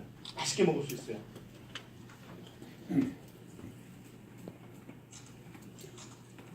자, 이건 대추, 구기자, 생강 등과 같이 이제 홍삼을 잘 몸에서 활용할 수 있는 그런 성분들이 다 들어가 있고요. 자, 우리나라 사람들이 제일 많이 먹는 회사 제품은 뭘까요? 정땡땡이죠. 저는 정관장 얘기 안 했어요. 정땡땡이라고 해서. 정땡땡이죠. 그죠? 이 정땡땡이 이게 우리나라 홍삼 시장의 70%를 갖고 있어요. 근데 얘가 어디서 나오냐면 담배인상공사 밑에 인상공사에서 나와요. 근데 담배인상공사에서 100% 축자해서 만든 게 인상공사예요. 그 담배인상공사가 이게 우리나라 사람들이 공사가 들어가 있으니까 이게 나라 건 줄 알아. 근데 나라 게 아니야. 이게. 그게 함정이야. 그 다음에 자기네들은 1등급 인상을 사용하기 때문에 굉장히 비싸다. 우리 거는 1등급만 사용하기 때문에 비싸다. 이렇게 얘기를 하고 있어요. 그런데 담배인상공사는 민영화된 지가 오래됐어요. 벌써 20년이 넘어갔어요. 민간기업이에요. 근데 아직도 사기치느라고 공사말을 쓰고 있죠. 원래 민간기업으로 넘어가면 공사말을 빼요. 공사라는 말을. 예를 들어서 유류공사, SK로 넘어가면서 SK 이노베이션으로 바뀌었죠. 항공공사, 대한항공으로 바뀌었죠. 얘네들은 지금도 공사라는 말을 써요. 속이고 있는 거죠. 이거는 무조건 걸리게 돼 있어요. 이거. 내가 볼 때 이거 법적으로 걸면 걸려요. 이거. 틀림없이 걸려요. 근데 아직도 공사라는 말을 쓰고 있죠. 그리고 담배인상공사가 뭐라고 써놨냐 하면은 담배로 망칠 몸 인삼으로 고치자 이렇게 써놨어. 짜증나죠? 그러니까 얘가 100% 출자기 인상공사야. 거기서 정땡땡을 만드는 거예요. 네? 그런데 문제가 있어. 이 담배 인상공사가 외국인 지분이 60%라는 거예요. 그러니까 우리나라의 70%를 차지하고 있는 정관장 제품, 정액섹스를 먹으면 100만 원을 벌었잖아요. 그럼 60만 원을 외국 사람들이 가져가는 거예요. 근데 이거 얘기했을 때 조용한 이유가 있어. 봤어. 뉴스킴도 외국 회사 아닌가? 이런 생각하는 사람들 있죠. 자, 여기 나와 있는 발효 홍삼은요, 미국 뉴스킴하고 전혀 관계없어요. 한 코리아 뉴스킴에서 만드는 제품이에요. 그래서 만약에 이 제품이 너무 좋아서 미국 본사에서 이 제품을 미국에다 좀 팔아야 되겠다 그러면 한국에서 수입해 가야 됩니다. 한국에 돈을 주고 사고 가야 돼요. 그래서 만약에 이 제품이 여러분이 많이 먹어갖고 정말 유명해져서 중국에도 나가고 일본에도 나가고 미국에도 나가고 동남아에도 막 나가면은요, 뉴스킨 코리아가 수출 대상을 탈 수도 있어요. 전혀 관계 없어요, 미국하고. 그러니까 여러분은 파 먹으면 100% 다 한국에 돈 남아요. 미국에서 사고 가고 싶으면 돈 내고 사고 가야 돼. 그게 달라요. 그러니까 이거 뉴스킨 코리아에서 만드는 거지 외국 기업이 아닙니다. 근데 얘는 무조건 60% 돈 뺏기는 거예요. 무슨 얘기인지 아시겠어요? 다릅니다, 이게 구조가. 그 다음에 인삼의 등급을 외양으로 구분한다, 1등급을 쓴다고 했는데 실제로 1등급부터 4등급까지 있어요, 인삼이. 근데 1등급은 사지 멀쩡하고 이쁘게 생기면 1등급, 잔뿌리가 떨어져 나가면 2등급, 상처가 나가면 3등급, 뿌리가 좀 잘라나가면 4등급이야. 무슨 얘기인지 아시겠죠? 약효가 아니야, 모양이야. 자, 그러면 홍삼은 쪄서 말려서 꿀튼 것처럼 났는데 이쁜 놈이 무슨 상관 있어? 그거 1등급만 쓰면 병신이지, 정신병자지 그거는요. 아니에요? 아, 1등급만 써가지고 막히게 만들어 놓는데 그걸 왜 1등급만 써? 그것도 약효가 달라지나? 순 거짓말이죠. 이거 완전 거짓말 치는 거예요. 완전 거짓말이에요. 전혀 이거 있을 수 없는 거예요. 그러니까 지금 70%의 마켓을 갖고 있는 정땡땡, 우리 홍삼, 세계에서 제일 좋은 홍삼 시장을 지금 우리는 외국인한테 점령당하고 있어요.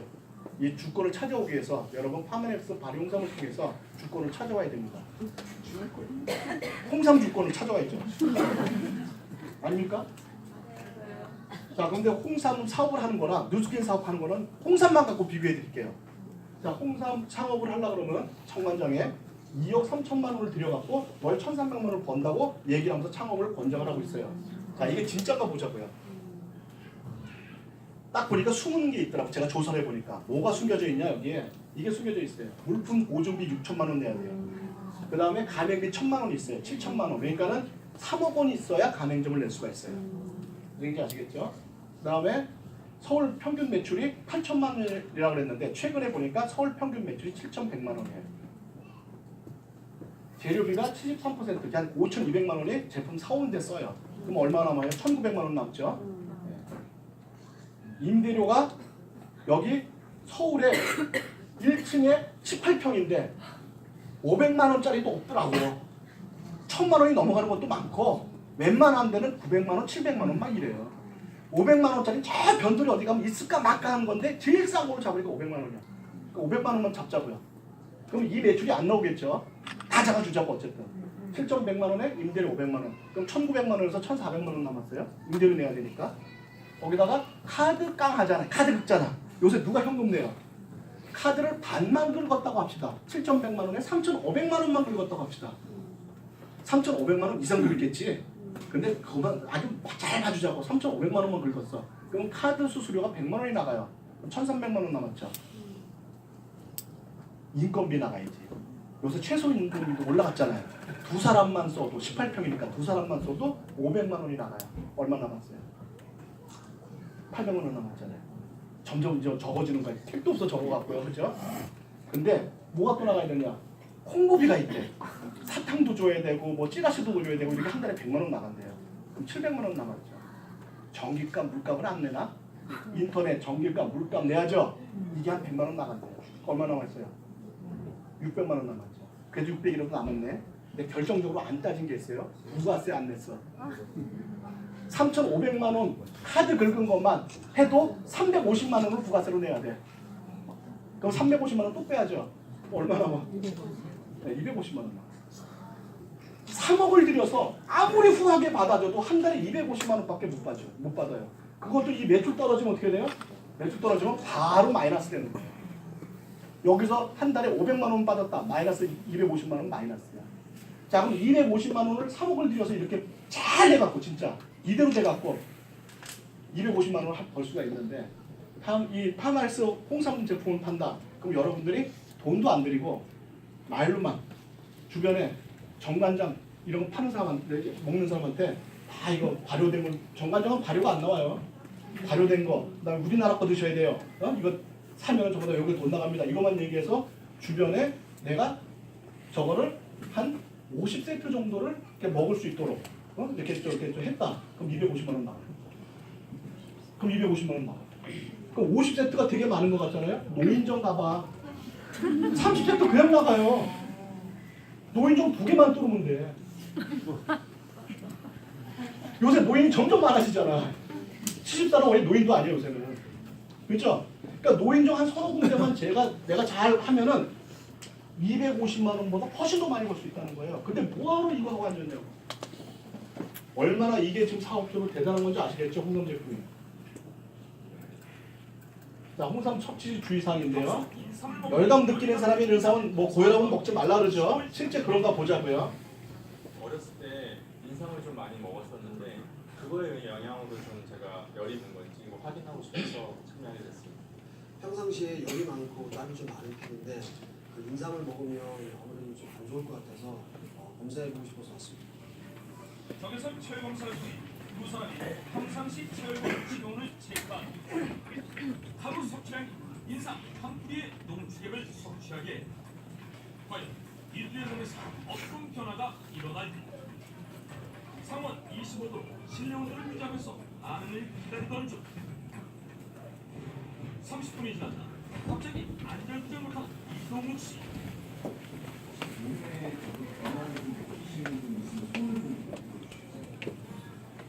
이 머리 쪽에 혈관이 좀 튀고요. 좀 뜨거운 게 좀 느껴지는 거예요. 똑바로 다시 검사를 통해 실험자들의 체열 변화를 확인했는데 과연 그 결과는?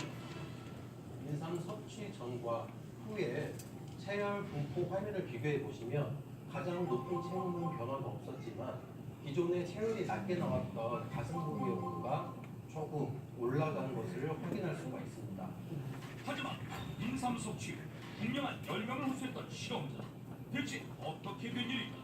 인삼을 먹고 열감을 느끼는 것은 평소 혈액순환이 잘 안 되는 신체 부위에 혈액순환이 이루어져 열이 나는 것처럼 느껴질 뿐이지 실제로 체온이 올라가는 것은 아닙니다. 그리고 또 하나. 평소 고혈압이었던 이동욱 씨에게서 인삼 섭취 후 놀라운 변화가 포착됐다. 그것은 바로 150에 육박했던 혈압 수치가 140으로 떨어진 것. 대체 어떻게 된 일일까? 인삼을 섭취하면 정상 혈압은 유지시킬 뿐만 아니라 고혈압 환자는 오히려 혈압이 떨어지고 저혈압 환자는 혈압이 상승하는 것으로 알려졌습니다. 일본의 13개 병원에서 조사한 결과 인삼 제품이 환자들의 혈압을 정상화시킨다는 사실이 밝혀진 바 있습니다. 연구 결과 인삼을 복용한 300여 명에게서 고혈압은 낮추고 저혈압은 높이는 효과가 발견됐다고 합니다. 따라서 열 많은 사람이 인삼을 섭취하면 안 된다는 진술은 뭐지? 자, 열 많은 사람도 홍삼 먹어도 됩니다. 그다음 고혈압 환자들도 상관없어요. 네. 자, 그런데 그 먹을 때 조심해야 될 사람들이 분명히 또 있긴 있어요. 어떤 사람들이냐면 고열이 있는 사람. 지금 감기 걸려갖고 열이 38도, 48, 39도 막 올라갔는데 홍삼 먹어 이러면 안 된다고. 네? 지금 고열이 있는 사람들은 안 돼요. 그다음에 두 번째는 뭐냐면 평소에 혈압이 높아졌다 낮아졌다 막 이러고 혈압 강화제를 먹어도 혈압이 잘 안 잡히고 이런 사람들은 좀 조심해야 돼요. 그 다음에 자궁 근종이나 선종 같은 게 너무 심해서 병원에 치료를 받고 있는 사람은 의사 선생님의 그 허락을 받고 하셔야 돼요. 치료 중인 사람. 그 다음에 아이들 중에서 주의가 몹시 산만하거나 과잉성 행동장애가 있는 아이들도 의사 선생님한테 여쭤보고 먹어야 돼요. 얘들 먹게 되면 더 난리가 나죠. 막 따닥 거리고 다녀요.